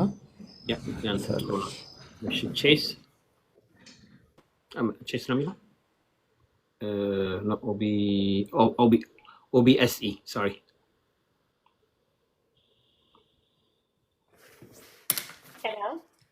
ይሰማሻል? አዎ ይሰማል። ሰላም፣ እንዴት አመሻችሁ? እንዴት አመሻሽ? እሺ አጭር ጥያቄ ነው። እኔ በዚህ በቦርደር ነው የገባው። አሁን 9 ወር ሞልቻለሁ እና የቀጠረው ቀኔ ቀርቼ ነው የሆነ ነገር አጋጠመኝ እና የስራ ፍቃዴውን ቆሟል ኦልሬዲ። ይሄ ነው ጥያቄ። ምንድነው ጥያቄው? የስራ ፍቃዴ ቆሟል፣ ቆይቷል 4 ወር። የአፕሊካንት ኮዝድ ዲሌይ ካለ የስራ ፈቃድ ቆሟል። በዛን ቀን ያልሄድሽበት ምክንያት ምንድነው? ኤኒዌይስ ይሄ አይ ዶንት ቲንክ ዚስ ኢዝ ጉድ ፎር ለፐብሊክ ዲስከሽን ጥሩ አይመስለኝም። የፍርድ ቤት ነው የቀረሽው ነው ወይስ ኦፊስ አዎ ቤት ነው? አዎ የፍርድ ቤቱ ሶ ግን ዲና ምክንያት አለኝ። ምክንያት አስገብቼ ነበረ። ጠበቃለሽ አዎ እና ከጠበቃሽ ጋር ተነጋገርሽ? አዎ ሰው ምን አለሽ? አዎ ሌላ ቀጠሮ መጠበቅ አለብሽ አለኝ። አሁን ዲሴምበር ውስጥ ያ አስቸጋሪ ነው የሚሆነው። ምልሽ በቅረቢ በተባልሽበት ቀን ካልቀረብሽ አፕሊካንት ኮዝ ዲሌይ ነው። ስለዚህ የስራ ፈቃዱ የሚቆጥርበት ይቆማል። እንደዛ ነው የሚያደርጉት። በአንቺ ምክንያት በእነሱ ችግር ሁሉ ነገር ቢዘገይ 180 ቀንሽን ጠብቀሽ የስራ ፈቃድ ይኖርሻል። አንቺ ግን ኮዝ ያደረግሽው ነገር ከሆነ ለምሳሌ ፊንገር ፕሪንት መስጠት ሲገባሽ ሳትሰጪ ልትቀሪ አሁን እንዳልሽው አይነት ከሆነ ግን የስራ ፈቃድሽ ይቆማል። የሚቆጥረው ክላኩ ይቆማል። እሺ እስከዛ ቀጠሮ መጠበቅ አለብኝ። ያ እሱን የቶሎ ቀጠሮ ማግኘት አለማግኘት የሚለውን ከጠበቃሽ ጋር የት ነው የጠየቅሽው? እዚህ ሎስ አንጀለስ። ኦኬ ስለዚህ ከጠበቃሽ ጋር ተነጋገሪ። እሺ በጣም አመሰግናለሁ። ኦኬ ዋን ላቭ። እሺ አመሰግናለሁ። እንዴት አመሻችሁ? እኔ የመጣሁት በኬዋን ቪዛ ነው። 8 ወር ሆኖኛል ከመጣሁኝ። ዲኤምቪ የመንጃ ፈቃድ አፕላይ ካደረግን ወደ 4 ወር አካባቢ ይሆነኛል። ስቲል ፔንዲንግ ነው የሚለን። በየሳምንቱ ኢሜይል ያደርጋሉ። ከዩኤስአይኤስ ጋር የሚገናኝ ነገር ነው ምንድን ነው? ይህም በጣም የሚገናኝ ነገር ነው። አንዳንድ ስቴቶች ላይ ኢቨን አፕሊኬሽኑን ዝም ብለው ማይ አሳምፕሽን በ90 ቀን ውስጥ አግብተሃል? አግብቻለሁኝ። ግሪን ካርዱን አፕላይ አድርገሃል? ግሪን ካርድ አፕላይ አድርጌያለሁ። የስራ ፈቃድም አፕላይ አድርገሃል? የስራ ፈቃድ አፕላይ አላረኩም። ለምን? ፎርሙን እንግዲህ ስንሞላ የነበረው ከፎርም ከሚሞሉ ሰዎች ጋር ነበረ። ጠበቃ ሊያዝኩም። ዛሬ ከእናንተ ጋር ስሰማ ግን ጠበቃ መያዝ እንደነበረብን ነው። ዋን ላፍ አሁን እኮ ስራ መስራት አችልም እኮ ግሪን ካርዱን እንኳን ገና አፕሊኬሽን ይኸውልህ፣ የስራ ፈቃድ እና ግሪን ካርዱን አብረህ ብታመለክት ግሪን ካርዱ ጊዜ ይፈጃል። የስራ ፈቃድ ግን ቶሎ ይመጣል። እስካሁን ስራ ትጀምር ነበር ወይ? እሺ ሶ ስቲል አሁንም አፕላይ አድርግ። ዲና ያርገውኝ ነበር አሁን የግሪን ካርዱን። ከዛ በ30 ቀን ውስጥ ግን አፒል ማድረግ ትችላላችሁ ተብሎ ከጠበቃ ጋር ተነጋግረን ፎርሞችንና የስፖንሰርሺፕ ተብሎ አስገብተናል። ፎርሙ ደርሶናል የሚል ኢሜይል ደርሶኛል። በምን ያክል ጊዜ ላይ ጠሩኝ እንደሚችሉ 290 ቢ ነው አፒል ያደረጋችሁት? አዎ እሱ ነው አይደል? አዎ። የአንተም ችግር ከዚህ በፊት እህታችን ያወራቸዋል። ገቢው በቂ አይደለም ነው አይደል? አንተን ስፖንሰር ለማድረግ ስፔሲፊካሊ አልተናገሩም። እንደዛ አይነት ዲና ላይ ስፔሲፊካሊ ይናገራሉ። ስለ ፎርሙ ከጠበቃው ጋር ስናወራ ማይነር ስህተቶችን ነው የተሳሳታችሁት ተባለ። ከዛ በኋላ ግን የአዲሽናል ስፖንሰር ጨምረን አስገባን ጀስት ኢን ኬዝ ብለን ማለት ነው። ሞሽን ቱ ሪኦፕን ወይስ ሞሽን ቱ ሪኮንሲደር? አልገባም። ዞሮ እስካሁን ስናወራው የነበረው ነገር ነው። የአንተ ነገር አንደርስኮር የሚያደርግልን ጠበቃ ያስከፍል። ጠበቃ ብትይዝ ኖሮ እስካሁን ስራህን እየሰራ ፕሮባብሊ ግሪን ካርድን ሄዶ ሊሆን ይችል ነበር። አሁንም እንድትናደድ ምናምን አይደለም። ያለፈው አልፏል። ከዚህ በኋላም ጠበቃ መያዝ ዝግድ። ጥያቄ ሌላ ምንድን ነው? ዲኤምቪ የድራይቪንግ ላይሰንስ ወጥ ነገር አላየሁም። አንዳንድ ቦታዎች ላይ ድራይቪንግ ላይሰንስ እንትን ይሏቸዋል። ግን የምኖርበት አካባቢ ለምሳሌ የስራ ፈቃድ እስከሌል ራሴን ግን እየሰማሁኝ ነው። ይፍታህ ሜቢ ዋን ላቭ ሚዩት ላድርግ እኔ ያወራ አንተ ሚዩት አድርገው። ኦኬ ቀጥል። ምናልባት ምልት አይዲያል ፕሮሰስ አንድ ሰው እዚህ ሀገር በኬዋን ከመጣ በ90 ቀን ውስጥ ያገባል። ከዛ በኋላ ግሪን ካርዱን አፕላይ ያደርጋል። የስራ ፈቃዱን አፕላይ ያደርጋል። የስራ ፈቃድ ሲሰጠው ሶሻል ሴኪሪቲ ነምበር ያገኛል። ድራይቪንግ ላይሰንሱን ያገኛል። that is the ideal process. አንዳንድ ቦታዎች ግን ሶሻል ሴኩሪቲ ነምበርም ሲሰጧቸው አያለሁኝ and የድራይቪንግ ላይሰንስም እንደ ኢንተርናሽናል ድራይቪንግ ላይሰንስ አይነት ሲሰጧቸው ሶሻል ሴኩሪቲ ተሰጥቶኛል። አንዳንድ ቦታዎች እንደዚህ ለምሳሌ እኔ አካባቢ አይሰጧቸውም ሶሻል ሴኩሪቲ። ይገርማል። they don't የስራ ፈቃድ እስካላገኘን ድረስ ሶሻል ሴኩሪቲ ነምበር አንሰጥም ይሏቸዋል። ስቴትስ ላይክ ኢንዲያና አንዳንድ ጊዜ ግሪን ካርድ ምንድነው ሶሻል ሴኩሪቲ ነምበር እና ድራይቪንግ ላይሰንስ ሲፈቅዱላቸው አያሉ።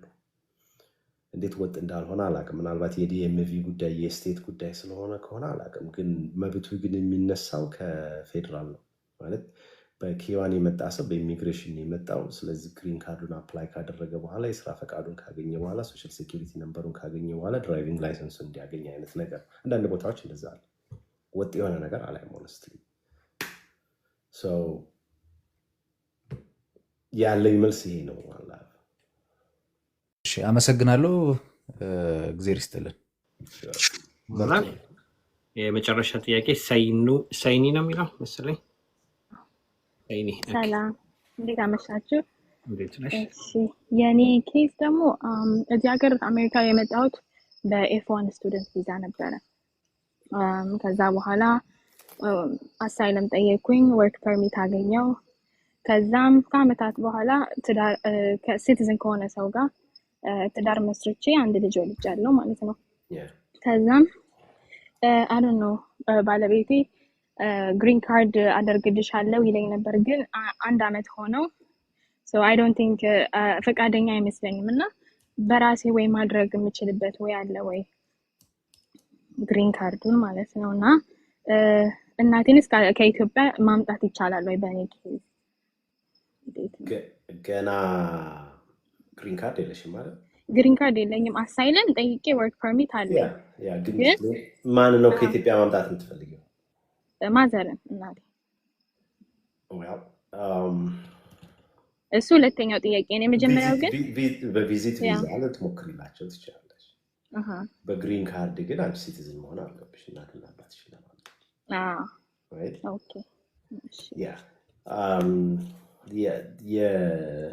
የጋብቻን ጉዳይ በሚመለከት I think you should speak with me privately ብዬ ነው። ግን አይዲያል ፕሮሰስ ባልና ሚስት ከተጋቡ በኋላ ሁለቱም I-130 I-485 ከዛ 765 ምናምን እያሉ ሁለቱም ጆይንትሊ ቢሞሉት ነው የመጀመሪያው ተመራጭ። ግን ሌሎች ነገሮችን ከመወሰንሽ በፊት I just want to speak with you like what is going on there ከፍተሻል። ለአንድ አመት ጀምሮ ፕሮሰስ ማድረግልሽ ሰው ምንድነው ሌሎች ነገሮች አሉ የሚለው ማወቅ ፈልጋለሁ። እዚህ ላይ ደግሞ ሁሉንም ነገር እዚህ ላይ እንድታወሪ አልፈልግም። እሺ thank you so much። ቴንክ ዩ። እንግዲህ የተወሰነ ፕሮቴክሽኖች ስላሉ እሱን እንዲያወራሽ ስለፈለገ ነውና ሞር ባይ ውስጥ ብታወሪው በዛ መገኘት የምችልበትን ነገር ነው። ቴንክ ዩ አሳምን። እንግዲህ ተላይ ወጣለ ብለህ 30 ሚኒትስ ኤክስትራ ሰጥተህናል። እግዚአብሔር ይባርክህ። እንግዲህ ሁሌ እንደምናደርገው መዝጊያ መሰናባበቻ የምትፈልገው ነገር ካለ ታንክ ዩ። አመሰግናለሁ ስለምጋብዘኝ። ታንክ ዩ። በደስታ ነው በወር አንዴ እየመጣሁ ህዝቡን ማገልገል የምፈልገው። ይህ ነው ማንም ሰው ያውቀዋል። ጠበቃ ሆነን ቢሮ ከፍተን እንሰራለን። ኦፍኮርስ ለገንዘብም ነው የምንሰራው የታወቀ ነው። ግን ከዛ በተጨማሪ ደግሞ ኮሚኒቲውን መርዳት ደግሞ እንደ ግዴታ ነው ብዬ ስለማምን ነው የምመጣው እና ይሄንን ኦፖርቹኒቲ ስለምሰጠኝ ታንኪዩ። አንዳንዶቻችሁን መልሱ ፕራይቬትሊ እንድናወራ የምፈልግበት ራሴን የቻለ ምክንያት አለ። እኔ ጋር መታችሁ ኮንሰልቴሽን እንድከፍሉም አይደለም፣ እንግዲህ የበለጠ ተጠቃሚ ትሆናላችሁ ብዬ ስለማምን ነው። ከዛ በተጨማሪ የኢሚግሬሽን ህግ ሌሎች ፕላትፎርሞች ላይ አንዳንዴ እንደማወራው የምትሰሙትን የምታዳምጡትን ሰው እወቁ። 290 ምናምን ሰው ያለው የ290 ሰው ሀሳብ ቀየር ወይም አእምሮ መቀየር ከቻልኩኝ አንድ ነገር ብቻ ልናገር። ኢሚግሬሽን ጉዳይን በሚመለከት የምታዳምጡትን ሰው በደንብ እወቁ። ማን ነው? ባለሙያ ነው ወይ? የህግ ሙያ አለው ወይ? የህግ ሙያስ ቢኖረው የኢሚግሬሽን የህግ ሙያ አለው ወይ? ብዙ ጊዜ ላለሁ እኔ ለምሳሌ አንድ ጽሁፍ ሳነብ ወይ አንድ ነገር ስል ማን ነው የሰውዬ ነው የምለው። ፐርሰናሊ የሚያወራውን ያውቃል ወይ? ባለሙያ ነው ወይ? ላይሰንስድ ነው ወይ? አሁን እስካሁን የሰማችሁትን አያችሁታል። አንዳንድ ሰዎች ያልሆኑ ሰዎች ሲያሳስቷቸው ችግር ውስጥ ሲገቡ ሪስፖንሲቢሊቲ እንትን አይሉም። ችግሩን ይይዙታል፣ ግን ኃላፊነት የጎደለው ነገር ሊሆን ይችላል፣ ወይም ኃላፊነትም አይወስዱም። ጠበቃ ምናምን ሲያዝ ግን ኃላፊነትም አለው። ክላይንት ኬዝ ብዙ የተበላሸ በሄደ ቁጥር የኔም ችግር ውስጥ እየገባሁ እንደሚሄድ አውቃለሁ። በሌላ በኩል ደግሞ የህግ ባለሙያው ሁሉንም ነገር ዲሌይ እያደረገ ሁሉንም ችግር የፈጠረበት ምናምን ብሎ ደግሞ የሚያስቡ አንዳንድ ሰዎችም አሉ። እነሱ ምንም ልናደርጋቸው አንችልም። ግን ዞሮ ዞሮ ግን ለመናገር የምፈልገው ዛሬ ማን ነው እያዳመጥን ያለ ነው? እኔ አይ ዋንት ዩ ጋይስ ቱ አንደርስታንድ ኦል ዚስ ራይት። በተለይ ሶሻል ሚዲያ በበዛበት ዓለም ውስጥ ስለ ህክምና ከሆነ ብያለሁ፣ ሌላ ቦታም የህክምና ባለሙያውን እንስማ። ራይት ዳትስ ኢት። እዚህ ሀገር እንደዛ ነው። ሁሉም ነገር በላይሰንስ ነው የምንንቀሳቀሰው። ራይት በሶሻል ሚዲያ ስትራቴጂ ላይ ምናምን አሳምን ከዮፍታሔ የበለጥ ሊያውቅ አይችልም። አይ ዶንት ኖ። እኔ መጥቼ እንደዚህ ቁጥር እንዲበዛላችሁ እንዲያርግ ምናምን ስል የሚያወራውን አያውቅም ብላችሁ እንድታልፉ ነው የምፈልገው ፐርሰናል። ሶ የምናዳምጠውን የምንሰማውን በደንብ የተረጋገጠ መሆን አለ። በሶሻል ሚዲያ ላይ ያው ከሌ እንዳለ ፋክስ ኒውስ ላይ እንደዚህ ሲኤንኤን ላይ መጥቶ የሚያወራውም ሰው ወሬ ሊሆን ይችላል። ኦፒኒየን እኮ ነው ጋይስ፣ የምንሰማው እኮ አብዛኛው ኦፒኒየን ነው፣ ፋክት አይደለም። ሶ ባካችሁ የምታዳምጡትን ሰው እወቁ፣ ባለሙያ መሆኑን አረጋግጡ። ጥያቄ ሲኖራችሁ ከባለሙያ እናግሩ። ራይት ቻንሱ አለ፣ ስልክ አለ። በአሁን ዘመን ኢሜይል ማድረግ ይቻላል። ሪሶርሶች አሉ በየቦታው እና እሱን ተጠቀሙ ነው የምለው። እኔ ለውጥ ያለሁኝ በእኛ ኮሚኒቲ ውስጥ ዮፍታሔን በደንብ እየሰሩ እንደሆነ ይገባኛል። ሰዎች ይመጣሉ። እኔ ከዚህ በፊት ይሄን ሰራው ነበረ፣ ግን አሁን በትራምፕ ዘመን ችግር ስላለ እባክህ ስራልኝ ብለው የሚመጡ ሰዎች አሉ። ለውጥ አለ። ኮሚኒቲያችን ውስጥ ለውጥ እየመጣ ነው። እኔ እናንተን እነ ዮፍታሔ እና ሌሎቹን በዚህ ላይ ለማመስገን እፈልጋለሁ። አመሰግናለሁ። ይሄን ነው ማለት የምፈልገው። መልካም ምሽት። አሳምን በጣም እናመሰግናለን። በወር አንዴ እንደምናገኘው እንግዲህ ለምትሰራው ከእሱ ጋር መስራት ለምትፈልጉ ባዮ ላይ ስትሄዱ ቁጥሩ አለ። ካጣችሁትም በእኔም ከላካችሁልኝ አው ኢንትሮዲዩስ ዩ ማለት ነው። ቴንክ ዩ አሳምን። እንግዲህ የቀሮቻችሁ ደግሞ ከዚሁ እንቀጥላለን ማለት ነው። ከኢትዮጵያ ጋር መልካም ምሽት። ታንክ ዩ። መልካም